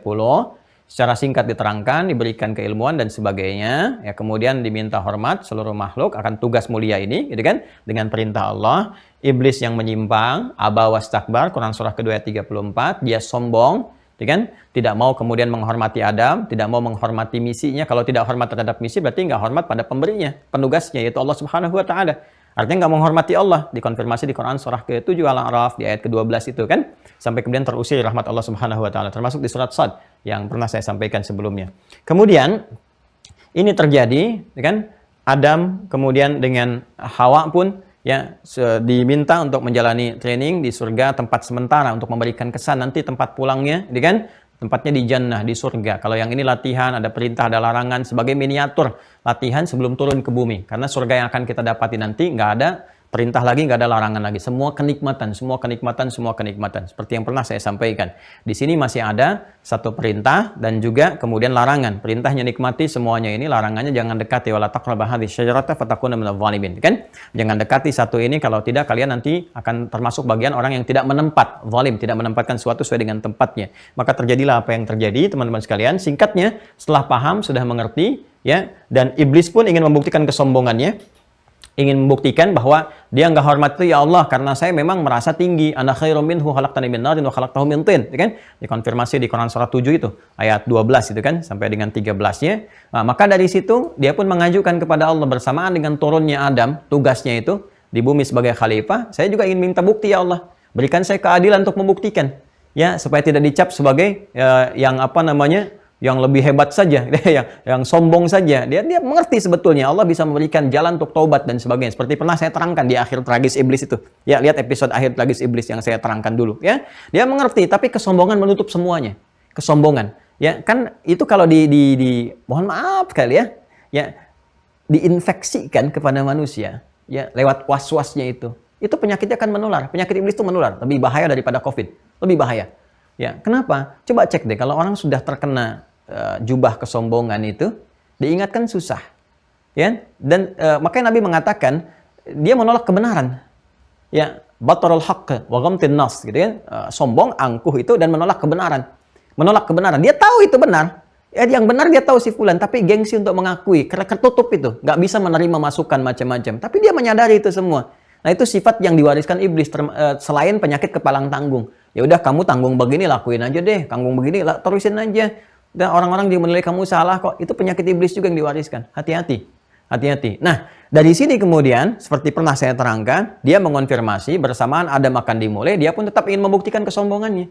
Ya Allah, berikan mereka kesempatan untuk membuktikan saya lebih hebat dibandingkan dengan Adam. Ya kan? Ya, itu kan harus diketahui. Ya, harus diketahui dengan keadilan Allah Subhanahu wa taala, harus tampak pada makhluk. Ya, kadar Allah itu harus diketahui jelas, begini, begitu, disampaikan. Kamu masih ingin begitu? Diberikan kesempatan. Kalau dalam bahasa kita kan sederhananya yang kita pahami kan, ada jalan tobat, dia nggak milih. Maka Allah pun kan menghardiknya, mengancamnya dengan mengatakan, pilihan kamu itu menjerumuskan kamu ke jahanam, ke neraka. Dia malah milih, nggak apa-apa. Rabbi anzirni, ya Allah, berikan aku tangguh waktu. Ya sudah, itu pilihan kamu, gitu kan? Dan Allah Maha mengetahui, baik sebelum, sedang, ataupun akan terjadi. Ditetapkan siapa yang ngikutin kamu semuanya masuk neraka jahanam semua dan sebagainya, ya. Maka ketika Adam turun ke muka bumi, dia pun minta ikut turun dan mengajukan proposal kepada Allah, pengajuan untuk bisa memberikan godaan, provokasi, was-was lewat bagian satu di dalam potensi tubuh manusia yang dikenal dengan fujur, yang telah saya uraikan juga tuntas sebelumnya. Apa hubungan dengan kadar sehingga saya tegaskan kembali tentang pernyataan ini? Hubungannya adalah ketika ini turun semua, tugas dimulai kan? Kalau dimulai, sistem berlaku, ya kan? Semua ditetapkan, sebagaimana sebelumnya pun sudah berlaku. Adam diciptakan semua diciptakan dengan ketentuan, semuanya, segalanya. Malaikat, jin, dan sebagainya. Nah, hukum kehidupan di bumi yang Allah tetapkan di malam Al-Qadar itu dengan turunnya ini, maka di alam yang di bumi berlaku. Ya, dengan fase Adam sebagai khalifah, tugasnya Adam. Berlaku semua, dan saat yang bersamaan, setan pun turun. Ya, iblis pun turun. Dengan pasukan-pasukannya yang sifatnya disebut setan itu, ya. Nah, indahnya di sini adalah Allahu Akbar. Yang saya katakan sebelumnya, ingat, bukankah pembahasan qada dan qadar? Saya buka pembahasan dengan sifat ilmunya Allah, alim. Ini. Selain wallahu ala kulli syai'in qadir, ya, Allahu ala kulli syai'in qadir, yang Maha menetapkan segalanya dengan sempurna, maka qadar Allah pun berlaku dengan pengetahuannya. Yang Maha juga, kalau ini qadir, ini pasangannya alim. Maha mengetahui.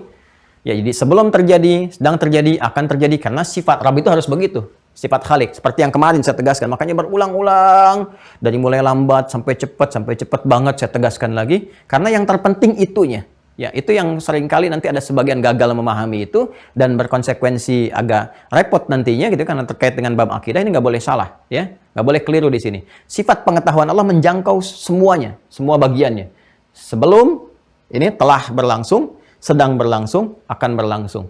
Ya, maka segala hal yang dikerjakan oleh hamba dan sebagainya, sistemnya kan sudah berlaku tuh. Pedomannya pun disampaikan. Maka dalam pedoman itu pun dijelaskan untuk menerangkan sistem kehidupan ini. Supaya kita menjalani dengan benar. Maka kalau Anda tidak percaya, silakan cek di Al-Quran.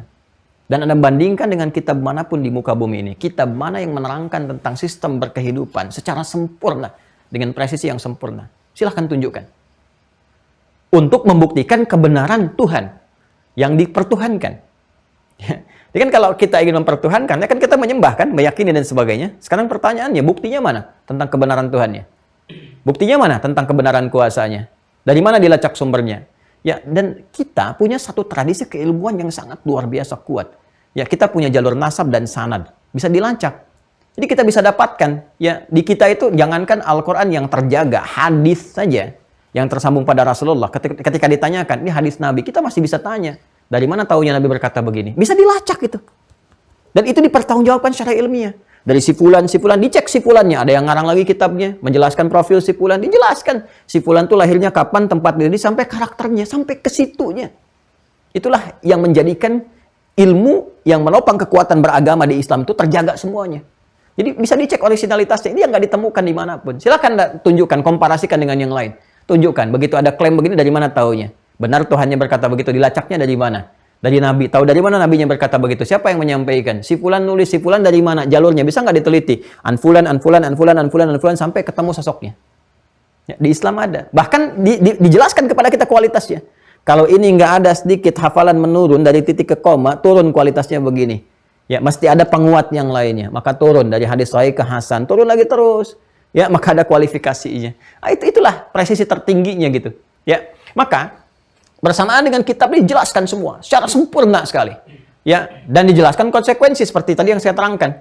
Nah, jadi kalau manusia turun berkehidupan dari sejak manusia pertama telah berlangsung, telah kan? Ya, sampai kita saat ini misalnya kan berlangsung. Ini begitu kemudian diawali berkehidupan itu, maka dua jalannya kan berlangsung secara bersamaan. Ya, sifat pilihan, ikhtiar, sifat ikhtiar. Ikhtiar ini ada untuk menunjukkan keadilan Allah Subhanahu wa taala. Allah adil. Ya, dengan adilnya dipersilahkan untuk berikhtiar, ya kan, untuk menempuh jalan ini. Tapi dengan keadilan itu diberi petunjuk supaya berhasil dan sebagainya. Ya kan? Dan keadilan Allah berlaku kan bagi semua makhluk, bukan untuk manusia saja. Ya, jin iblis ingin membuktikan kesombongan kan, Allah mesti adil kan? Ya, ketika dia ingin membuktikan, Allah mesti adil. Kalau nggak adil diberikan kesempatan misalnya, diberikan waktu untuk pembuktian itu, ya, dibiarkan klaim begitu saja, dia akan mengatakan, Allah kok nggak adil? Saya nggak diberikan waktu untuk membuktikan itu dan sebagainya. Ya kan? Nah, maka Allah mengancam kan? Dan Allah maha tahu, sebelum itu terjadi maha tahu dengan karakter, sifat dan sebagainya. Allah sampaikan, kamu diberikan waktu membuktikan. Padahal itu Rahman lagi, ya Allah ya Rahman, please kenapa sih kamu begitu? Ya kan? Ya Rahman, saking sayangnya Allah, kalimat-kalimat itu kan memberi kesan untuk taubat. Ya, tangguh ini tobat, tapi nggak dipilih karena sombong tadi. Akhirnya dia pilih fa'anzirni, dan Rabbi anzirni, ya Allah beri tangguh aku. Sudah, kamu termasuk dari minal munzarin, diberikan waktu, ya kan? Diberikan tangguh sampai dengan hari kiamat, ila yaumi yub'atsun, sampai hari kebangkitan dan sebagainya. Tapi nanti resikonya neraka jahanam. Dia pilih juga hanya untuk membuktikan kesombongan saja gitu ya. Nah, kadang-kadang ada orang yang ingin meraih sesuatu hanya untuk sombong aja. Hati-hati tuh ya. Hati-hati tuh. Ya, pengen barang hanya untuk sombong, pengen kedudukan hanya untuk ria dan sebagainya. Itu penyakit iblis juga yang menular. Hati-hati ya. Kita harus terbebas dari semua itu. Kalau nggak ada maslahat berarti penyakit. Ya, kalau nggak ada maslahat berarti penyakit. Balik ke sini. Ya, karena ada ikhtiar di sini, maka ada jalan kesolehan. Ini satu. Ada jalan kesalahan yang menyimpang. Nih.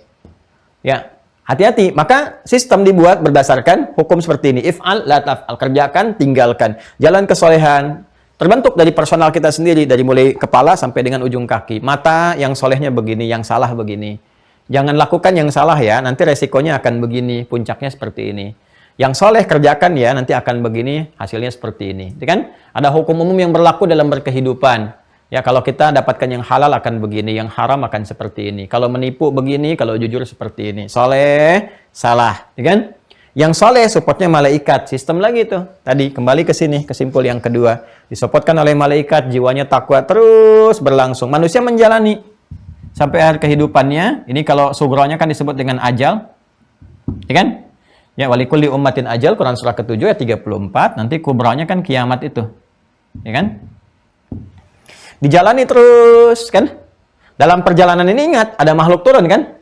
Tuh, ada makhluk turun, Quran surah 2 ayat 38 yang ikut turun juga kan? Ya kan? Ketika sistem ditetapkan, dijalani, makhluk turun juga kan?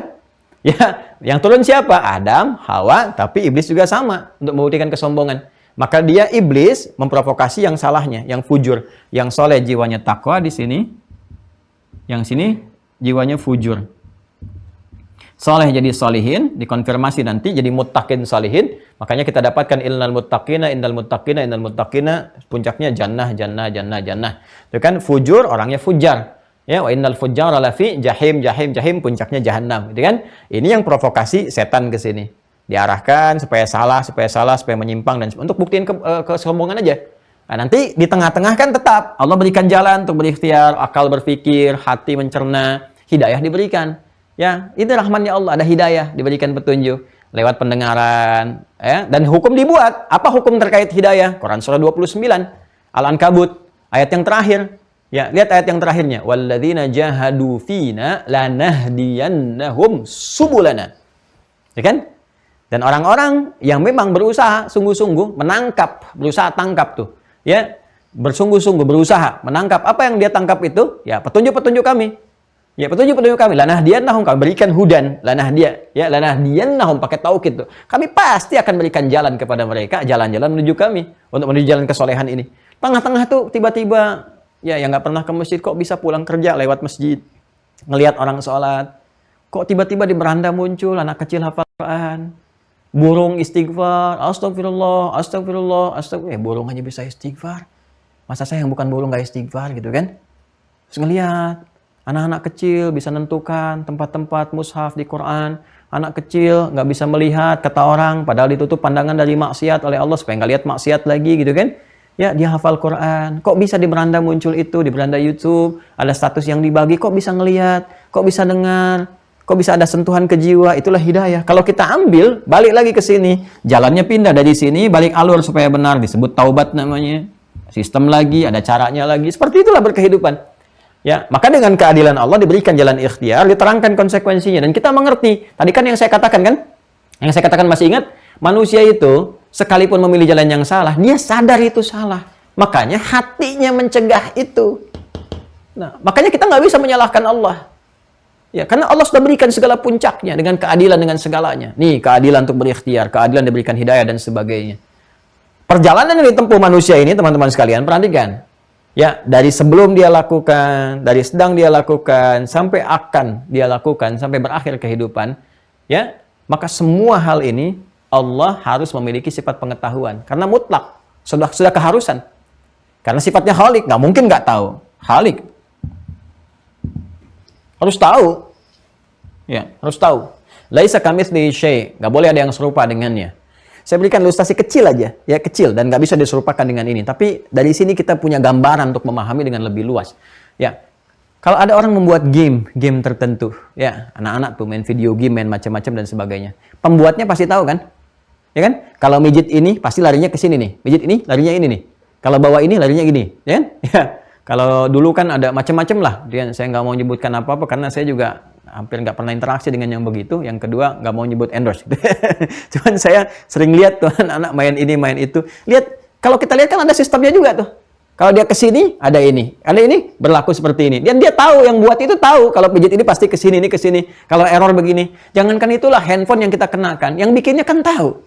Feature-nya ini kemana, ini ke sini, ke situ, dan sebagainya. Tahu itu. Ya. Dan sebelum orang mengaksesnya, akan tahu tuh kalau pijit ini pasti akan begini. Kalau ini pasti akan seperti ini. Sentuhannya akan begini, ini akan begini, dan sebagainya. Dia mengerti. Itu dalam dunia kita. Allah harus lebih daripada itu.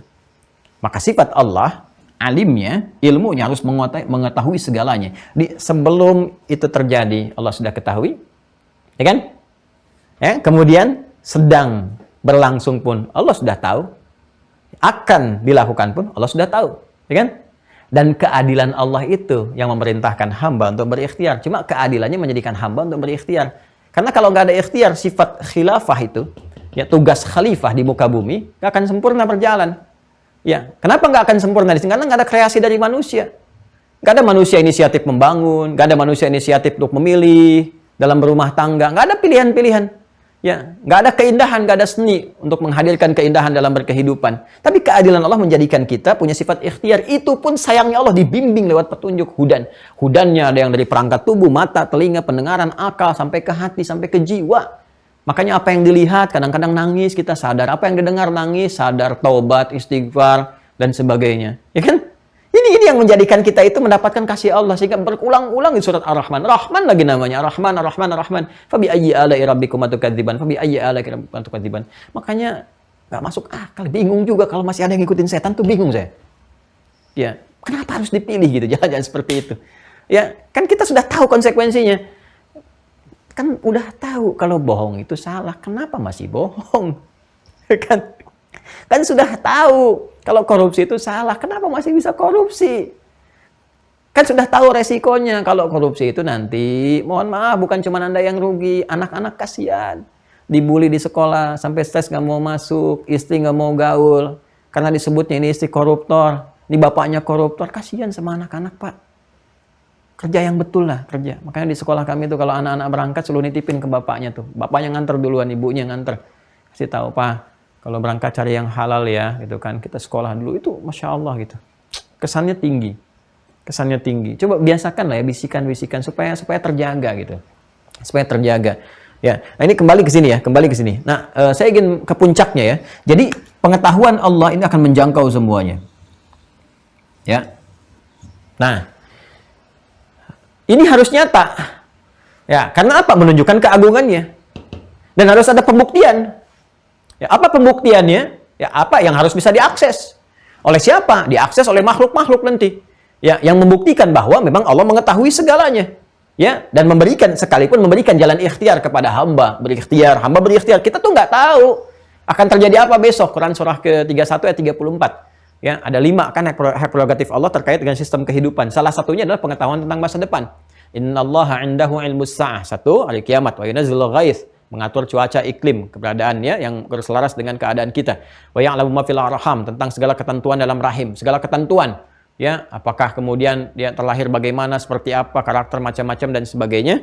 Kan? Wa ma tadri nafsun madza taksibu ghadan, yang keempat. Dan tidak ada yang tahu apa kejadian akan berlangsung nanti.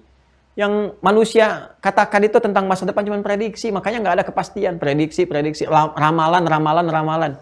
Ya, daripada ramalan dengan lamaran. Lamaran tuh jelas gitu, ada kaidahnya. Ramalan tuh nggak ada kaidah. Udah, cuma ngeramal dan sebagainya. Ya kan? Nggak ada petunjuk di situ. Kecuali ya itu aja, konektivitas dengan jin dan sebagainya yang coba nyuri-nyuri. Yang dulu pernah ada akses di lingkaran dekat malaikat, terusir dari situ pengen nyoba-nyoba lagi gitu. Ya, yang kalau kita balik ke sini. Jadi, nggak ada yang pasti sifatnya.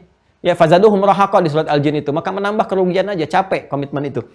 Maka di sini harus dikonfirmasi.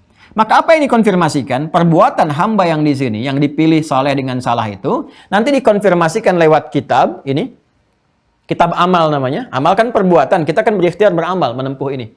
Ya, dengan hidayah Allah diberikan pada kita beramal. Makanya Allah kan sampaikan, wa qul i'malu fasayarallahu wa malakum. Silakan beramal aja, berikhtiar kamu, dikasih hidayah, kasih ini.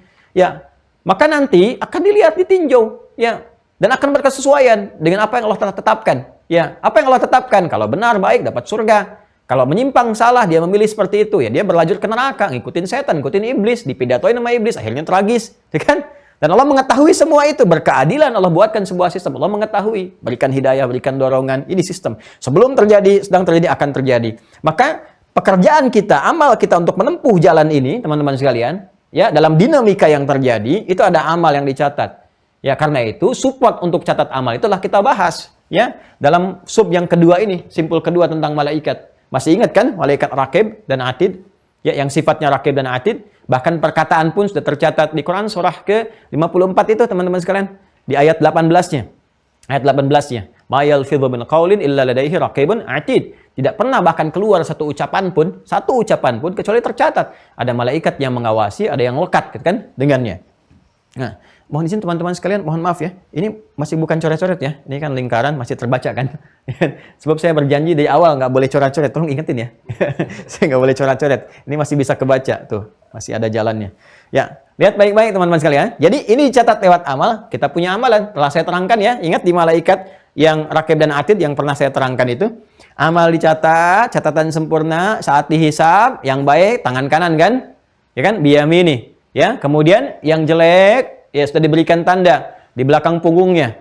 Ya, dia berkata kemudian wayat ufubora, kemudian dia berkata celaka aku dan sebagainya. Ya, awas hati-hati nih. Ini sudah ada. Nah, ini teman-teman sekalian, amalan kita yang tercatat dihisab oleh Allah Subhanahu wa taala di hari kiamat kelak, maka semua akan terkonfirmasi. Terkonfirmasi dengan apa? Dengan pengetahuan Allah yang Maha mengetahui semua tindakan hamba yang tercatat. Kitab amal yang ada di sini akan dikonfirmasikan dengan kitab qadar yang telah menunjukkan pengetahuan Allah tentang semua kejadian ini, baik sebelum berlangsung, sedang berlangsung, akan berlangsung, dengan kitab catatan juga yang berada di Lauh Mahfuz. Dari mana dalil ini ditemukan? Di Quran surah ke-57 ayat 22 sampai 23. Dah. Yuk kita baca. Sudah? Ma'asoba, ada Quran surah ke-57 Al-Hadid ayat 22 sampai 23, paling kiri sebelah bawah sedikit. Ini udah saya bukakan nih mushafnya nih. Ya, supaya sama-sama ingin menunjukkan bahwa ayo adakan mushafnya gitu kan, adakan mushaf supaya bisa dilihat dan diamati.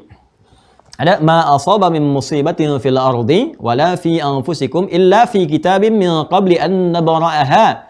Inna dzalika 'ala Allahi yasir. Ada?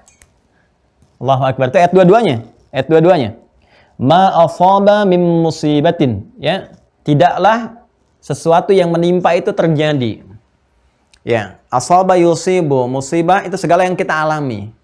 Ya. Jadi musibah itu konotasinya netral asalnya teman-teman sekalian. Asalnya netral. Semua yang kita alami dalam kehidupan ini.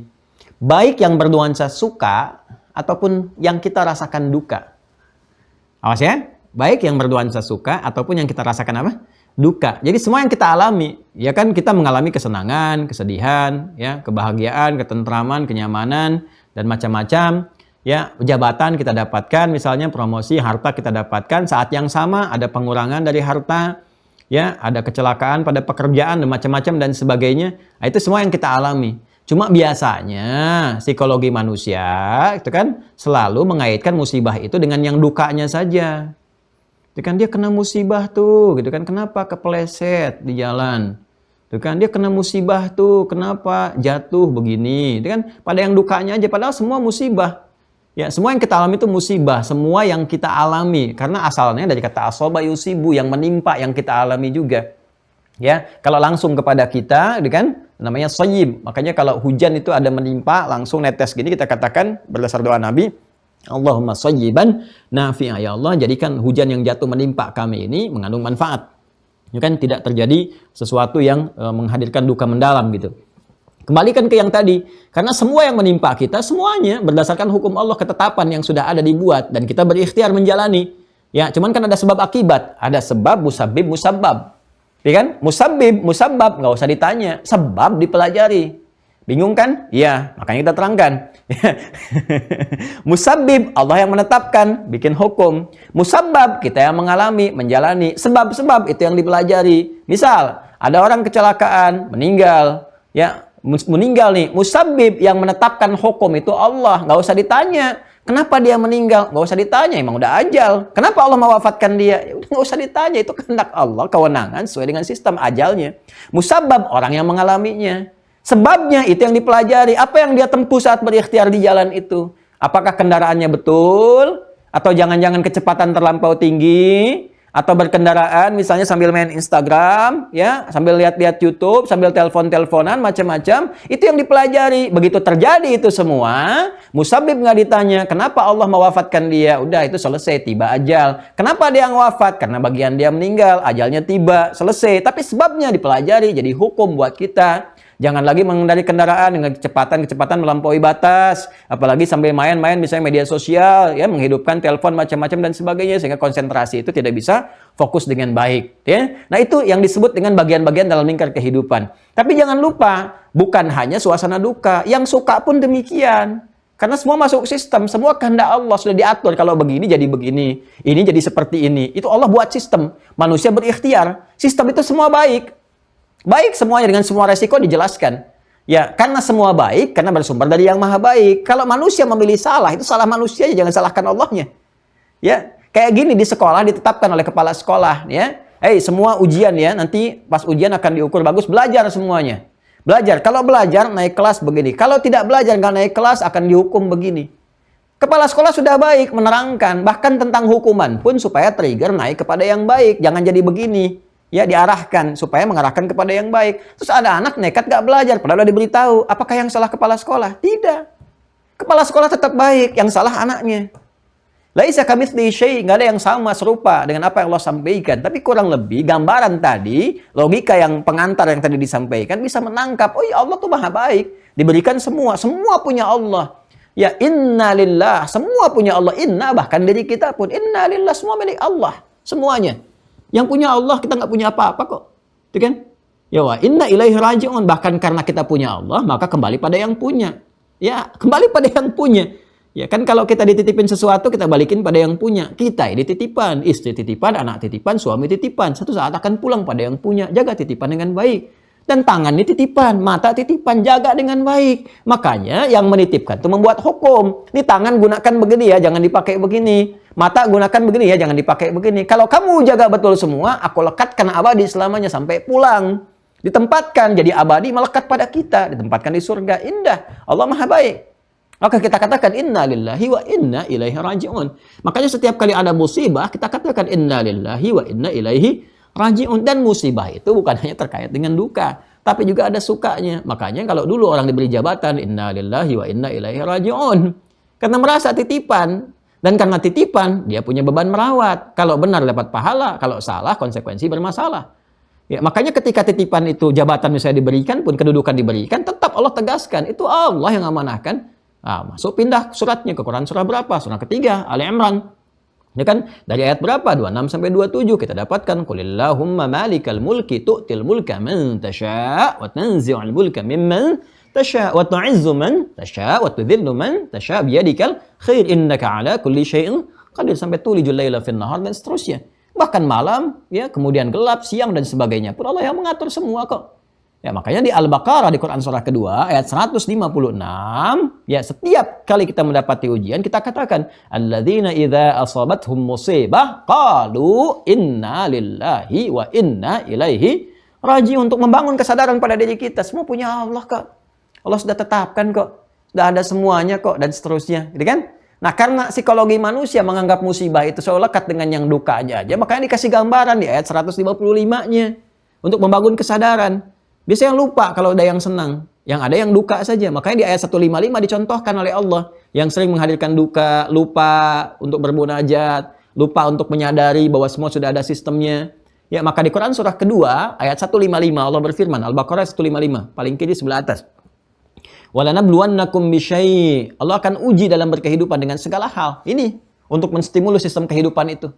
Ada ragam-ragam ujian ya untuk mendorong sistem bekerja. Untuk menunjukkan kebenaran nyata bahwa apa yang Allah buat itu Allah telah tetapkan ada manfaatnya, ada maslahatnya untuk kita semua, ya kan? Walanabluwannakum bisyai' minal khauf, ya, rasa kegelisahan. Ada kan pernah gelisah kan? Ibu gelisah kalau akhir bulan, ya, uang bulanan belum tiba, gelisah kalau anak belum pulang dari sekolah padahal jam waktunya udah pulang, gelisah kalau di kantor belum ada ketetapan tentang jabatan, apakah naik atau enggak, ya kan? Para menteri gelisah di reshuffle apa enggak gitu kan. Kemudian apalagi para diplomat gelisah jadi penempatan atau enggak, gitu kan? Para birokrat gelisah ada pergantian atau enggak, ya, pedagang gelisah ini kursnya dolarnya naik atau enggak, pengaruh enggak, ada pembeli enggak, ya, Covid-nya bagaimana ini, tahunannya jadi libur apa enggak sebetulnya gitu kan, macam-macam tuh, semua gelisah. Ya, tapi kan semua kegelisahan itu untuk apa? Untuk mensupport, jadi trigger, jadi katalis supaya ada perencanaan.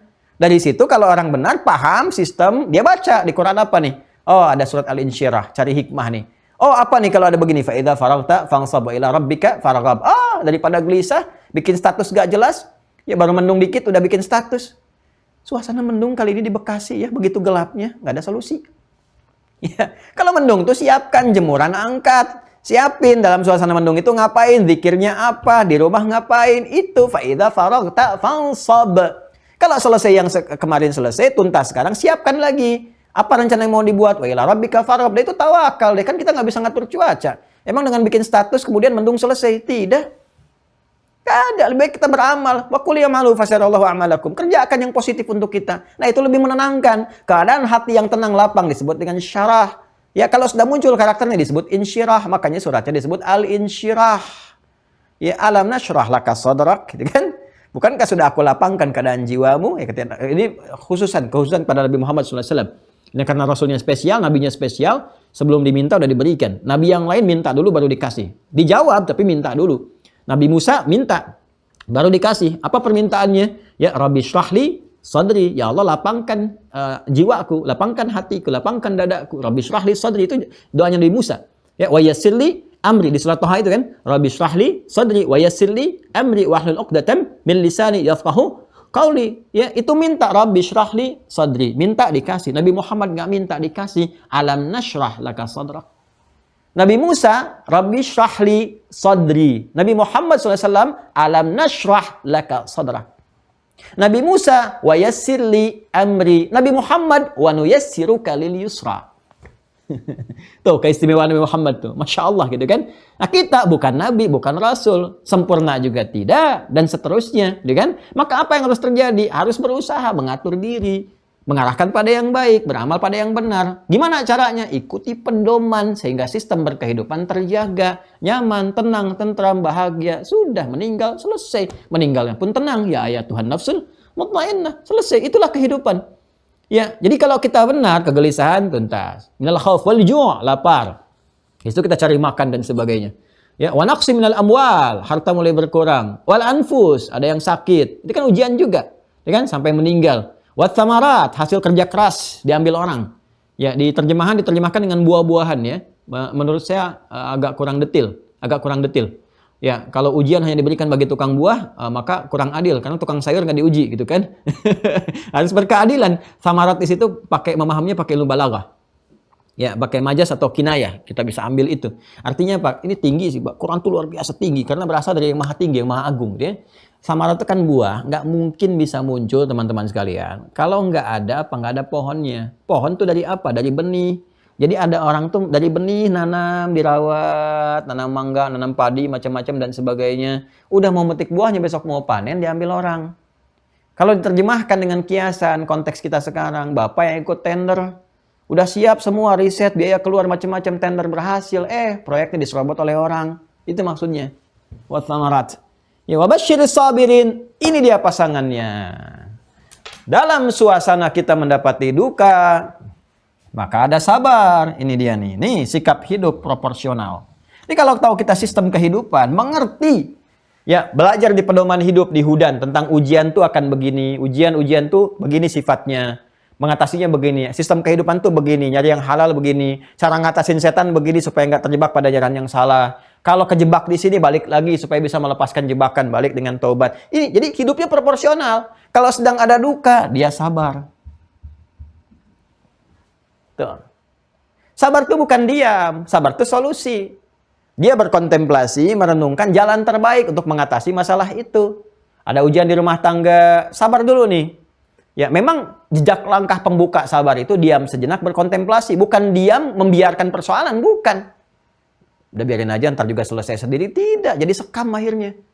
Akhirnya apa? Ketika terjadi hal lagi di kemudian yang akan datang, ada konflik lebih besar lagi karena yang lain terbawa. Tuh kan, Bapak begini, dulu juga begitu, dulu begitu tuh. Karena nggak selesai. Dibawa lagi.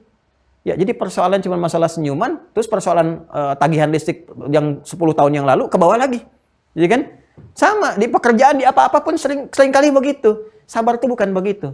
Sabar itu merenungkan sedikit, sampai Nabi kan juga mencontohkan kepada kita. Diam, tapi nyari solusi, nunggu wahyu dan sebagainya. Kalau kita, wahyu udah disampaikan lewat Al-Quran, disampaikan ke kita, lah Rasulullah dijelaskan.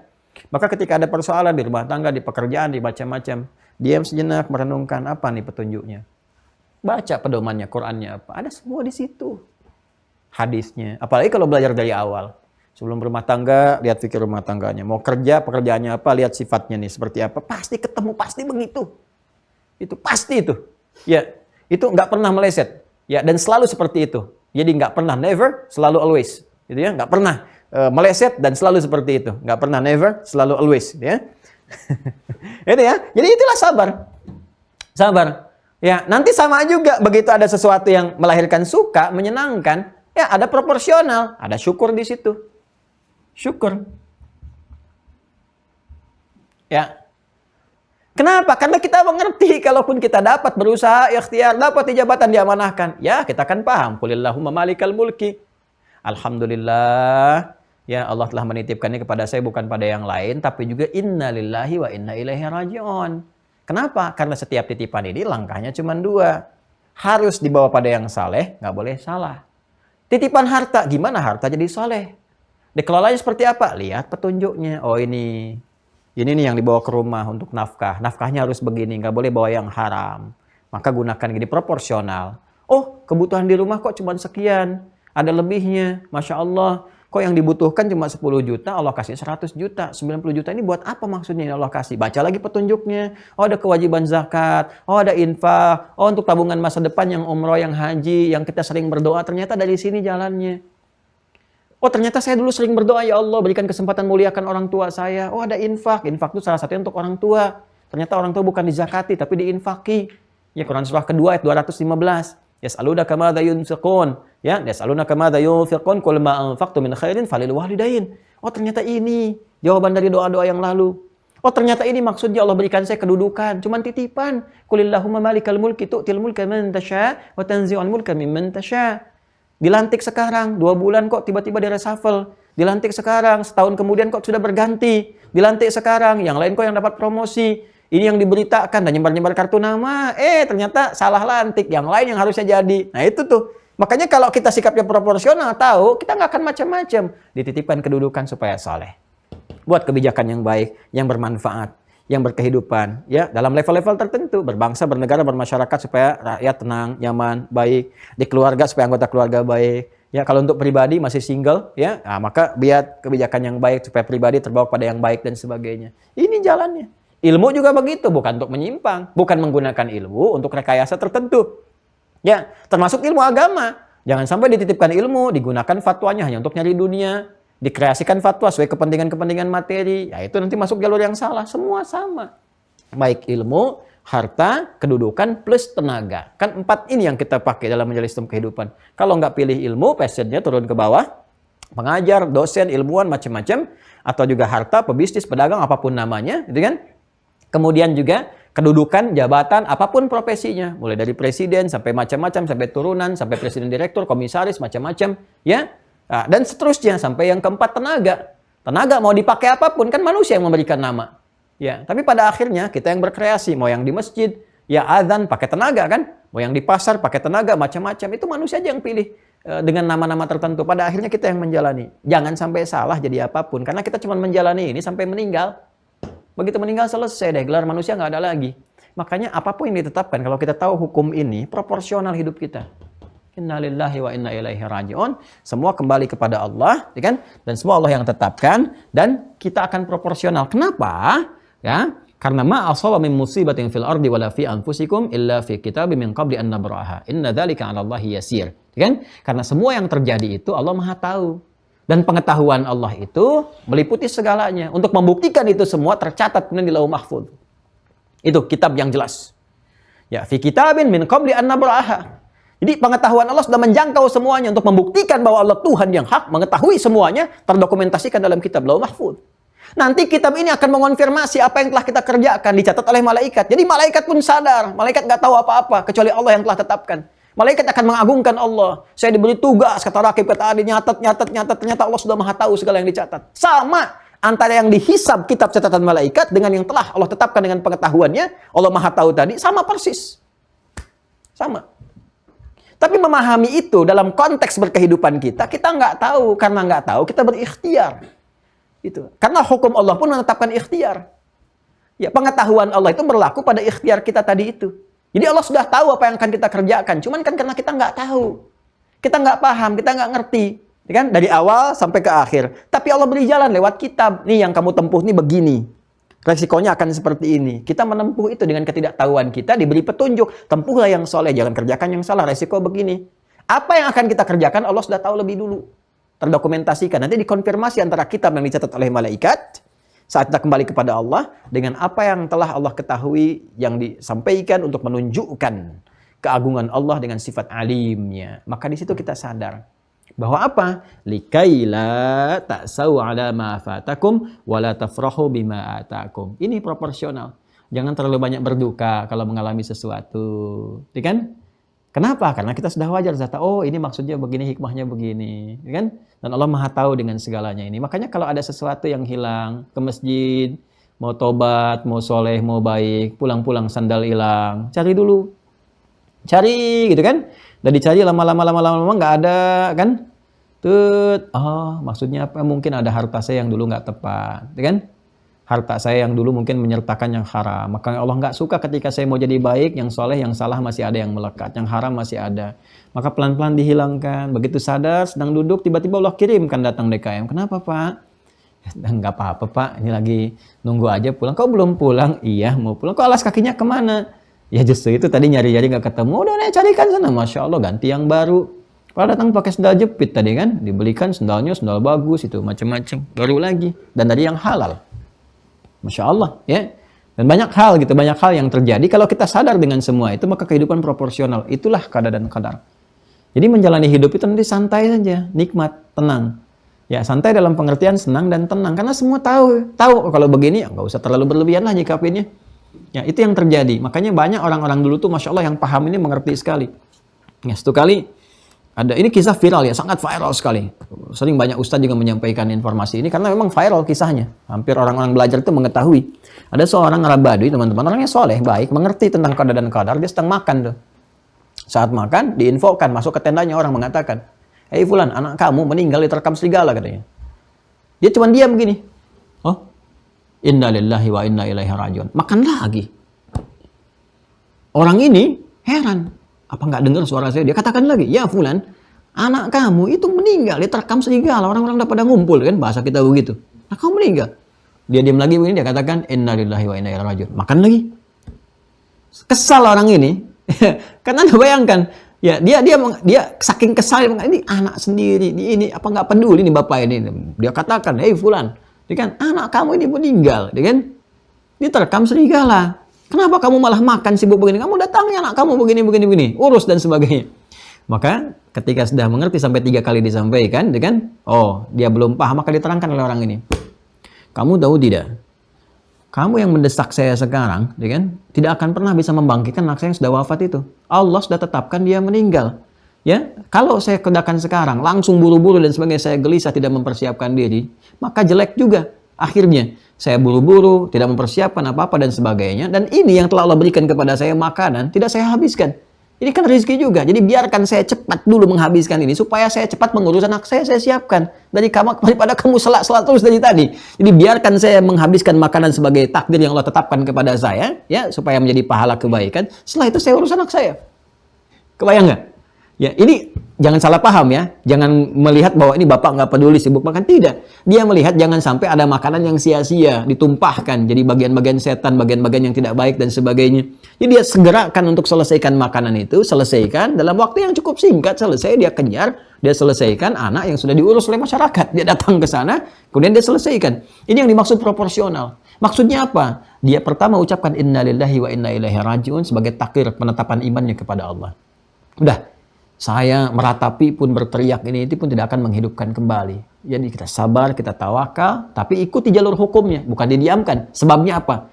Kalau sebab yang wajar kena penyakit, kalau sedih itu wajar, menangis itu wajar, itu biasa. Yang salah itu meratapi, kenapa harus dia ya Allah? Dia kan kenapa bukan temannya aja? Enggak begitu. Kenapa bukan ini aja? Tidak begitu juga gitu kan. Itu sudah takdir, sudah selesai. Musabib nggak ditanya, musabab nggak ditanya. Sebab yang dikoreksi. Jadi belajar dari yang tadi, yang saya maksudkan adalah bagaimana dia menyikapi secara proporsional. Diucapkan innalillahi wa inna ilaihi rajiun. Yang kedua kemudian dia habiskan dulu apa? Rizki yang telah Allah berikan kepada dia. Selesai gitu kan, dengan proporsional tentunya. Terus dia kejar, dia selesaikan. ya dia baguskan, dia terima, ucapkan terima kasih ke masyarakat, kemudian dikafani, disolatkan, ya sebelumnya dimandikan, lalu setelah itu selesai. Nah, ini yang saya maksudkan. Jadi kalau ada kejadian pun kita belajar dari hikmahnya. Ada kejadian tertentu, ya kita proses semuanya, sebabnya kita cari. Kalau ada tindakan hukum, selesaikan secara hukum. Nanti semua yang terkait dengan sistem hukum itu akan dihisab di hadapan Allah. Ya, ada tindakan pencurian misalnya. Pencurian ya kalau dibiarkan akan merasa benar, maka laporkan pada yang berwajib. Ya, begitu dilaporkan, itu akan mengikat semua sistem itu. Ya, kalau diterima, diproses, ya, maka berlaku. Benar nih, amanah ditugaskan. Kalau diniatkan ibadah oleh pemangku hukum, maka dapat pahala. Jangan salah, dapat pahala juga. Kalau diniatkan ibadah, dapat pahala, sistem berlaku. Ya, dan sebagainya. Kalau tidak diproses dan sebagainya, ya, dapat dosa juga. Nanti hukum dunia juga berlaku. Bisa ditegur oleh pimpinan, bisa dimutasi, bisa macam-macam, bisa terjadi gitu kan. Nah, itu hukum yang dibuat. Karena kenapa? Ada keseimbangan dalam hukum. Dan keseimbangan itu mizan namanya. Ini nggak boleh, hukum Allah itu harus stabil semua. Ya, ada sebab akibat, ada aksi reaksi, ada dampak dan sebagainya. Nah, itu yang terjadi. Jadi singkatnya, memahami qada dan qadar. Kalau kita mengetahui dengan baik, belajar, mendekatkan Al-Quran pada kehidupan kita, makanya Al-Quran, ya Allah, Al-Quran, Al-Quran, Al-Quran. Ayo baca yang sering, ya supaya jadi penyemangat, motivasi, jadi syifa, jadi obat bagi jiwa, jadi rahmat, ya. Setelah itu ngaji, lihat, supaya paham ini. Kalau sudah paham, nikmat menjalani kehidupannya. Nah, dari sabar dan syukur ini, maka apa yang terjadi? Ajaban li amril mu'min. Baca hadisnya. Ajaban, sungguh orang beriman itu kehidupannya mengagumkan. Ajaban li amril mu'min. Itu hadisnya populer kan? Viral kan? Ya, mengagumkan kehidupan orang beriman itu. Apa yang menjadi mengagumkan? Karena semua yang terjadi pada dirinya, dia pandang proporsional. Sama semua, nggak ada bedanya. Ada jabatan, nggak ada jabatan, sama hidup. Ada harta, nggak ada harta, sama proporsional. Ikhtiar yang dia tempuh. Apa? Ya, apa yang menjadi sama itu? Jika dia berada dalam keadaan mendapat nikmat, suka, syakara, dia bersyukur. Ya kan? Dan jika dia merasakan keadaan duka, dia bersabar. Jadi nggak ada bedanya bagi dia suka dan duka. Dia melihatnya sebagai ujian dari Allah. Alhamdulillah, sehat. Alhamdulillah, sholat dan sebagainya macam-macam kerjakan. Proporsional. Sakit, alhamdulillah, Allah uji. Ya, di situ apa yang bisa dilakukan? Peluang untuk istighfar, peluang untuk tahajud, peluang untuk berdoa. Alhamdulillah, yang tidak pernah saya dapatkan saat saya sehat, dapatkan saat saya sakit. Ya, itu cara melihatnya. Maksudnya bukan pengen sakit, bukan. Maksudnya dalam setiap keadaan kita sikapi proporsional. Ya, makanya ada ulama-ulama tertentu yang kadang-kadang unik cara memahaminya. Ada ulama pernah sehat kan, dia suka sakit. Nah, satu kali dia nggak sakit, nangis malah. Nangis, terus orangnya heran. Mabi kayak Syekh, kenapa Anda Syekh? Katanya. Saya tuh bingung, kok saya belum sakit ya di bulan ini katanya. Saya makin heran orang yang nanya, kok kenapa begitu? Kan Nabi bilang, kalau sakit itu ada peluang kita beristighfar, ada peluang dosa diampuni. Saya takut karena nggak sakit, ini dosa-dosa saya nggak diampuni. Coba cara berpikirnya. Bukan pengen sakit, bukan. Ya, tapi ada sesuatu yang tinggi yang perlu kita maknai. Bagaimana orang ini sangat proporsional. Jadi saat sakit dia manfaatkan sabda Nabi petunjuknya, ayat-ayat Quran petunjuk dimanfaatkan, tingkatkan ibadah, rajin istighfar. Saat sehat pun dia isi dengan syukur. Dia isi dengan tingkatkan ibadah juga. Dia isi dengan macam-macam sesuai dengan porsi ibadahnya. Itulah qada dan qadar. Jadi qada, ya, qadar telah tuntas disampaikan. Qadar sistem kehidupan yang dibuat, takdir dibuat secara sistematis dengan terbaik, ya, sesuai dengan kemaslahatan, presisi yang sangat sempurna. Kita menjalannya dengan ikhtiar, semua ada konsekuensinya. Allah berkehendak memberikan hidayah kepada kita supaya tidak salah langkah. Manusia memilih, dan semua pilihan manusia yang ditempuh itu Allah sudah mengetahuinya. Untuk mengonfirmasi ini semua, maka Allah tetapkan ada kitab di Lauh Mahfuz yang nanti akan ditunjukkan kepada kita untuk mengonfirmasi amalan kita yang dicatat oleh malaikat. Jadi malaikat pun akan mengagungkan Allah, ya, mengta'zimkan Allah. Kenapa? Karena menyadari bahwa Allah Maha Kuasa. Mereka nyatat-nyatat yang telah dicatat oleh mereka sama persis dengan apa yang telah Allah ketahui keseluruhannya, karena menjangkau segala hal. Pun demikian dengan kita pun. Alhamdulillah kita bersyukur. Ya, kemudian kita kembali kepada orang-orang yang beriman, bersama, berkumpul dan sebagainya, mendapatkan rahmat Allah. Dan setiap detil itu terjadi, keputusannya disebut dengan qada. Setiap detil ya.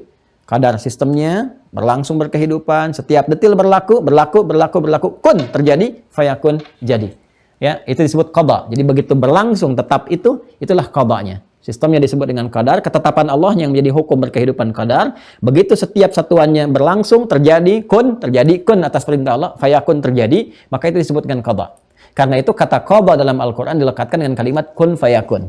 Jelas ya? Ya, kata qada dalam Al-Qur'an ya dilekatkan dengan kalimat apa? Kun fayakun. Jadi kalau bicara kun fayakun bukan film, Itu bicaranya masalah qada. Ya, seperti kiamat sudah dekat. Itu bukan film, itu iqtarabatis sa'ah gitu ya. Jadi itu yang kalimat kun fayakun, dan qada pertama disebutkan di Quran surah kedua Al-Baqarah ayat 117. Paling kiri di pertengahan. Badi'us samawati wal ard wa idza qada amran fa innama yaqulu lahu kun fayakun. Nah, inilah hidup. Ya, tinggal sekarang prakteknya kita jalani. Ya, sebelum menjalani ya sama, harus melewati ujian, seperti hidup pun menjalani ujian. Maka teman-teman sekalian, alhamdulillah itu telah saya tuntaskan pembahasannya, telah nampak semuanya, dan janji saya tidak mencoret-coret tapi memberikan satu isyarat-isyarat saja sehingga citranya nanti teman-teman di admin juga bisa foto, kemudian disampaikan, Anda bisa download, jadi bisa lihat nanti detail pembahasannya. Anda tinggal lihat, dengarkan ceramah-ceramah, lihat alurnya kemana, pahami yang sebelumnya. Setelah itu nanti cek pemahaman dengan mengikuti ujian. Wajib ya, ikut ujian wajib ya, yang telah tersambung dengan Mira, keluarga besar Mira. Karena kalau sudah masuk sistem, diaktifkan, artinya Anda terdaftar sebagai mahasantri di Ma'had Islam Rafiah Akhir. Ini pesantren virtual pertama. Alhamdulillah sampai hari ini setidaknya ada 7.000 orang. Dan angkatan pertama akan berakhir di akhir bulan ini. Jadi yang belum bergabung dipersilahkan. Ya, dengan senang hati silahkan bergabung teman-teman sekalian. Dan ini orientasinya kita benar-benar untuk belajar. Ya, jadi bukan mencari profit, bukan mencari ini, itu tidak. Ya, kalaupun Anda masuk ke Wah Corner pertama kali, itu kan hanya beli paket aja, dan itu pun juga nggak seberapa gitu ya, sesuai dengan kebutuhan Anda. Ganti cetak, ganti macam-macam dan sebagainya, dan itu disupportkan kembali juga. Hasil-hasil itu ada yang kita Zoom kan nggak bayar ya, dan saya nggak pernah minta iuran kepada teman-teman. Karena saya mencoba ingin sebaik-baiknya, apa yang bisa kita lakukan sendiri. Nanti kalau ada gerakan berjamaah, kita sampaikan. Ya, misal sekarang kita akan masuk ke pembangunan yang pesantren tingkat boarding school dengan fasilitas nanti yang Mira juga. Maka silahkan kalau mau teman-teman support ke situ aja gitu ya. Nanti atau yang terkait dengan Mira, YouTube-nya juga kita nggak ada iklan, nggak ada apa, supaya belajarnya juga maksimal. Itu yang dimaksudkan. Jadi itu hanya kita berikhtiar, kita nggak tahu bagian mana yang disetujui oleh Allah. Dan kita nggak tahu di sisi mana yang diikhlaskan oleh Allah. Yang penting kita berdoa, dan mohon saya didoakan supaya diikhlaskan oleh Allah. Kemudian yang kedua juga dimaafkan kesalahan dan diampuni dosa-dosa, itu yang paling penting yang kami harapkan. Saya kira itu, semoga bermanfaat. Dengan ini tuntas 6 simpul ya, yang telah kita pelajari. Tinggal penguatan dari kitab. Sebelum penguatan saya ingin ada ujian dulu. Setelah itu saya perkenalkan kitab-kitab. Ya. Ada beberapa juga yang dasar, yang pokok, di perpustakaan juga masih ada beberapa. Ini Al-Aqaidah Islamiyah kan belum kita baca semua, ya. Baru sebagian. Kemudian ini ada Fathul Majid, ya. Ini juga kitab cukup bagus. Kemudian nanti ada Al-Iqtisad fil I'tiqad yang kurikulum juga yang dipelajari. Ini ada yang standar-standar Al-Aqaidah Ad-Diniyah, ini ya. Ya, anak-anak SD, karangan guru-guru mulia nih, yang disampaikannya ringan-ringan, padat-padat, hafalan-hafalan tapi dalam. Ini Mudzakarah fi Ilmi Tauhid yang kurikulum Al-Azhar. Ya, ini kurikulum Al-Azhar. Jadi kalau kita nanti ngaji ini insya Allah. Yang tadi ini Madinah juga ya, Fathul Majid kan dibahas juga nih. Di Madinah ini dibahas juga Fathul Majid. Ya. Kemudian yang ini yang agak besaran lagi nih. Ini Al-Azhar juga nih. Yang Al-Azhar punya nih. Ya, yang ini Ilmu Tauhid. Ya, di Kuliah Dirasat Islamiyah. Yang ini juga sama, nanti ada Al-Iqtisad fil I'tiqad karya Imam Al-Ghazali, nanti kita kumpulkan juga. Nanti kalau sudah itu masuk ke abad kedua ketiga Hijrah, munculnya banyak setelah terjemahan-terjemahan filsafat dari Yunani, nanti ada pengaruh dialektika. Ini mulai disoal-soal tentang qadar, tentang ini apakah Allah tahu detail sesuatu saat akan dikerjakan, macam-macam lah. Padahal kita udah belajar ini. Dan zaman Nabi nggak banyak ditanya-tanya tuh yang seperti itu, karena sudah jelas. Kan yang saya sampaikan tadi jelas kan? Gitu kan, dari awal ke akhir ini macam-macamnya lah. Kalaupun ada hal-hal yang diuji di ujian, dikonfirmasi pun terang jalannya, dan nggak akan jauh jawaban dari apa yang tadi disampaikan. Ya, wa qul malu fasarallahu amalakum dan seterusnya. Macam-macam itu terkonfirmasinya ke sini. Nanti timbul dialektika itu setelah nanti ada terjemahan-terjemahan filsafat dari Yunani, didialogkan, didialektikakan, muncullah diuji. Makanya kan dalam ilmu logika itu hanya untuk menguji sebuah pembenaran. Kadang-kadang nggak ngasih solusi, cuman nguji aja statement. Benar nggak statementnya, premisnya benar nggak, tapi ngasih solusi nggak. Itu ya. Nah, jadi untuk mempertahankan, menguatkan logika bagus, tapi untuk ngasih solusi dalam berkehidupan belum tentu. Ya, karena kadang-kadang ahli logika juga nggak konsisten. Dia menguji pernyataan, tapi dia sendiri nggak ngamalkan gitu. Ya, jadi akalnya sehat, tapi amalnya belum tentu sehat gitu. Nah, makanya akal dengan amal itu harus berimbang. Nah, untuk menjadikan akal dan amal itu sehat, imannya harus sehat. Ya, maka akal sehat juga bagus. Tapi kalau imannya nggak sehat, bermasalah. Iman yang sehat itu bagus untuk memberikan imun yang kuat kepada kesehatan akal dan kekuatan tubuh. Catat jadi status tuh. Jadi kalau kita ke sini, selesai semuanya. Tuntas. Nanti begitu ada dialektika muncul, dialektika ini. Sampai dari situ nanti lebih kompleks lagi. Kompleksitasnya mana? Ketika muncul peradaban Islam, di barat, di timur, selesai, di bawah. Orang Islamnya malah menjauh dari Quran. Ketika menjauh dari Quran, jauh dari hadis, terlena oleh materi macam-macam. Nah, produknya diambil. Ya, ada orang-orang yang tidak menginginkan itu tumbuh lagi, bikin gerakan. Gerakan ini disebut orientalis. Nanti ada babnya sendiri. Alhamdulillah saya diberikan kesempatan oleh Allah untuk belajar tentang itu. Jadi ada, kitabnya ada, dan udah berjumpa dengan tokoh-tokohnya. Jadi saya dulu ketemu tokoh-tokohnya. Tahu siapa si Fulan, apakah dia sendiri ataukah kerja berkelompok. Ya, bagaimana pekerjaannya dan sebagainya, kampus-kampusnya di mana. Kadang-kadang yang nggak paham tuh ya terbuai aja. Oh, saya ke Eropa kampus di sini. Padahal itu kampus tuh dibuat oleh orientalis. Jadi makanya kalau ada jurusan nggak semuanya salah, ada yang bagus-bagus jurusan umum ini. Tapi kalau udah masuk ke pemikiran, hati-hati. Ya apalagi pemikirannya sudah masuk dunia Islam, dunia Timur. Ya, itu udah pasti ada misi-misi tertentunya. Makanya jangan heran kalau pulang kok ada aneh-aneh gitu. Dulu sholat gak ada masalah. Sekarang kok jadi pada aneh. Nggak sholat pun nggak apa-apa. Yang penting berbuat baik gitu kan. Padahal yang penting kan isinya, nah ini jadi yang saya katakan, filsafat itu kan salah satu menguji logika supaya benar. Tapi nggak diteruskan ke sananya, sehingga ada sifat bijak untuk beramal. Ini nggak nyampe situ, sampai ke logikanya aja. Kan logikanya sholat itu kan premisnya sederhana. Ya orang sholat itu terbebas dari perbuatan keji dan mungkar. Jadi kalau saya bisa menjaga perbuatan keji dan mungkar, nggak usah sholat lagi dong. Secara logika, kalau kita nggak benar cara mempelajarinya, salah tangkap, kita merasa itu benar statementnya. Sholat fungsinya mencegah perbuatan keji dan mungkar. Kalau saya bisa mencegah perbuatan keji dan mungkar, nggak usah sholat dong. Bagaimana jawabnya? Katakan pada orang seperti itu, meninggalkan sholat itu mas termasuk perbuatan mungkar. Selesai. Ya. Nah, jadi kadang-kadang kalau ada kekuatan logika dijawab dengan logika lagi. Kita nanti belajar. Saya tunjukkan beberapa. Ya. Nanti ada sekarang dipopulerkan, sering banyak terjebak. Ya, pemahaman awam terutama. Ya, mau dibawa kemanapun, ke aspek-aspek dalam kehidupan sosial, politik, ekonomi, kadang banyak. Ini makanya logika yang benar, maka di matematika juga ada logika. Untuk menguji kebenaran dalam angka-angka yang sifatnya pasti gitu kan, nanti terbawa ke rasionalitas, terlatih, terasah. Dan orang yang sering baca Quran, ngaji, apalagi bahas hukum, fikih, itu akan terasah cara berpikirnya. Jadi mengerti apa yang akan dibahas. Nanti lucu deh kalau belajar ilmu mantik itu lucu gitu ya. Jadi ada yang salah premisnya, premis benar tapi kesimpulan salah. Ya, pilih mana misalnya orang muslim yang koruptor dengan saya non muslim yang jujur. Nah, itu kan udah salah tuh. Ya, udah salah kalau premisnya netral asalnya. Ya, tapi masa iya sih nggak ada orang Islam yang jujur gitu kan? Ya, masa iya dari sekian nggak ada orang Islam. Makanya ada namanya apple to apple. Harus sama sebanding apel bandingkan dengan apel. Jangan bandingkan apel dengan terasi. Yang nggak jujur bandingkan dengan yang nggak jujur lagi. Koruptor bandingkan dengan koruptor lagi. Jujur bandingkan dengan jujur lagi. Baru seimbang. Ya, ada yang premisnya benar, kesimpulan salah. Misal, gitu kan, monyet suka pisang. Nah, kemudian Asep suka pisang. Ya, kan monyet suka pisang, Asep suka pisang. Ini premisnya benar. Monyet benar suka pisang, Asep benar suka pisang. Cuman kesimpulan salah. Nah, maka apa kesimpulannya? Maka Asep sama dengan monyet. Kan keliru kan? Itu keliru gitu. Jadi ada beberapa yang diterapkan dalam kehidupan. Ya, contoh kalau salah, ini muslimnya yang salah, orangnya yang disalahkan jilbabnya, disalahkan orangnya, disalahkan Islamnya. Maka muncul gerakan namanya Islam liberal. Padahal yang benar kan muslimnya. Dia yang punya pola pikirnya, Islamnya nggak begitu. Kenapa yang disebutnya Islam liberal? Islam plural, Islam inklusif, Islam eksklusif. Padahal Islamnya jelas Islam. Dari dulu Islam begitu. Nggak pernah ada orangnya yang bertindak begitu. Nah, makanya kalau ada orang mencuri, kok yang disalahkan jilbabnya? Ya kan? Yang kena demikian, yang dipakai kok jilbabnya dan sebagainya. Nah, itu cara berpikir yang keliru. Nah, ini terapannya sudah ada di lingkungan kita, tapi cara berpikirnya nggak benar. Maka ini harus diperbaiki. Memperbaiki ini dasarnya mesti kuat dulu. Jadi kalau Bapak Ibu ngelihat begitu, nanti insya Allah sudah ada hidayah. Sudah paham nih kalau ini keliru. Kita benarkan. Tapi benar pun proporsional. Tidak untuk menghujat manusianya, tidak untuk menghujat orang bahkan namanya, tapi lebih memperbaiki perbuatannya. Itu indah.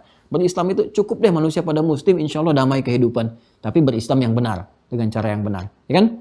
Nah ini teman-teman sekalian, mohon maaf saya detilkan yang terakhir ini karena kita juga gelisah dengan suasana-suasana yang ada gitu kan. Karena perbuatan-perbuatan tertentu, apalagi yang sifatnya manipulatif. Sekarang banyak orang pakai agama.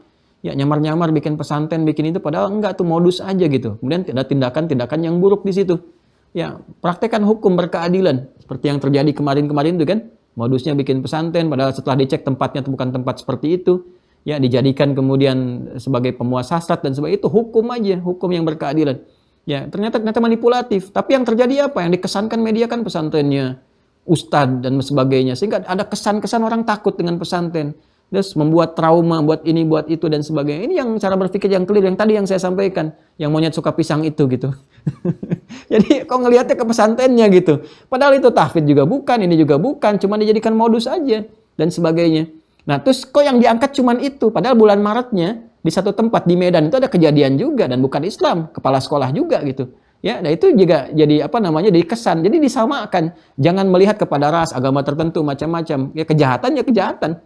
Makanya dalam Islam berkeadilan. Sampai Nabi memberikan satu ilustrasi. Ya, law kanat Fatimah binti Muhammad dan sarakat laqata'tu aydiha. Kalaupun Fatimah binti Muhammad sallallahu alaihi wasallam itu kan mencuri, terbukti, aku akan sendiri yang akan potong tangannya.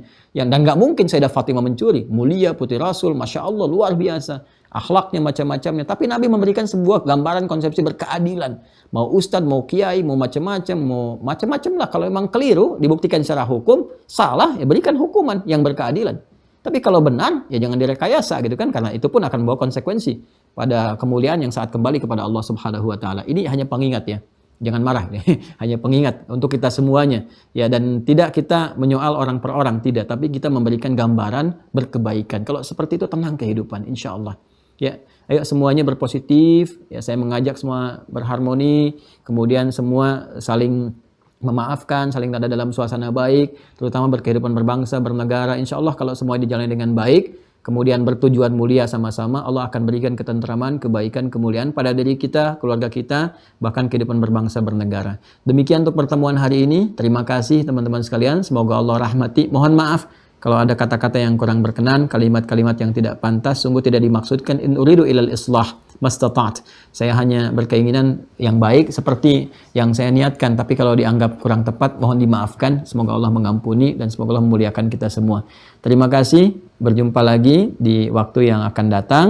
Esok hari, kalau masih kita ada waktu kesempatan, masuk kepada pengayaan ya. Pengayaan, kemudian insya Allah saya akan buatkan soal ujian yang mengonfirmasi pemahaman yang telah kita bahas. Setelah itu baru masuk kepada bab yang baru, yaitu pendalaman kitab.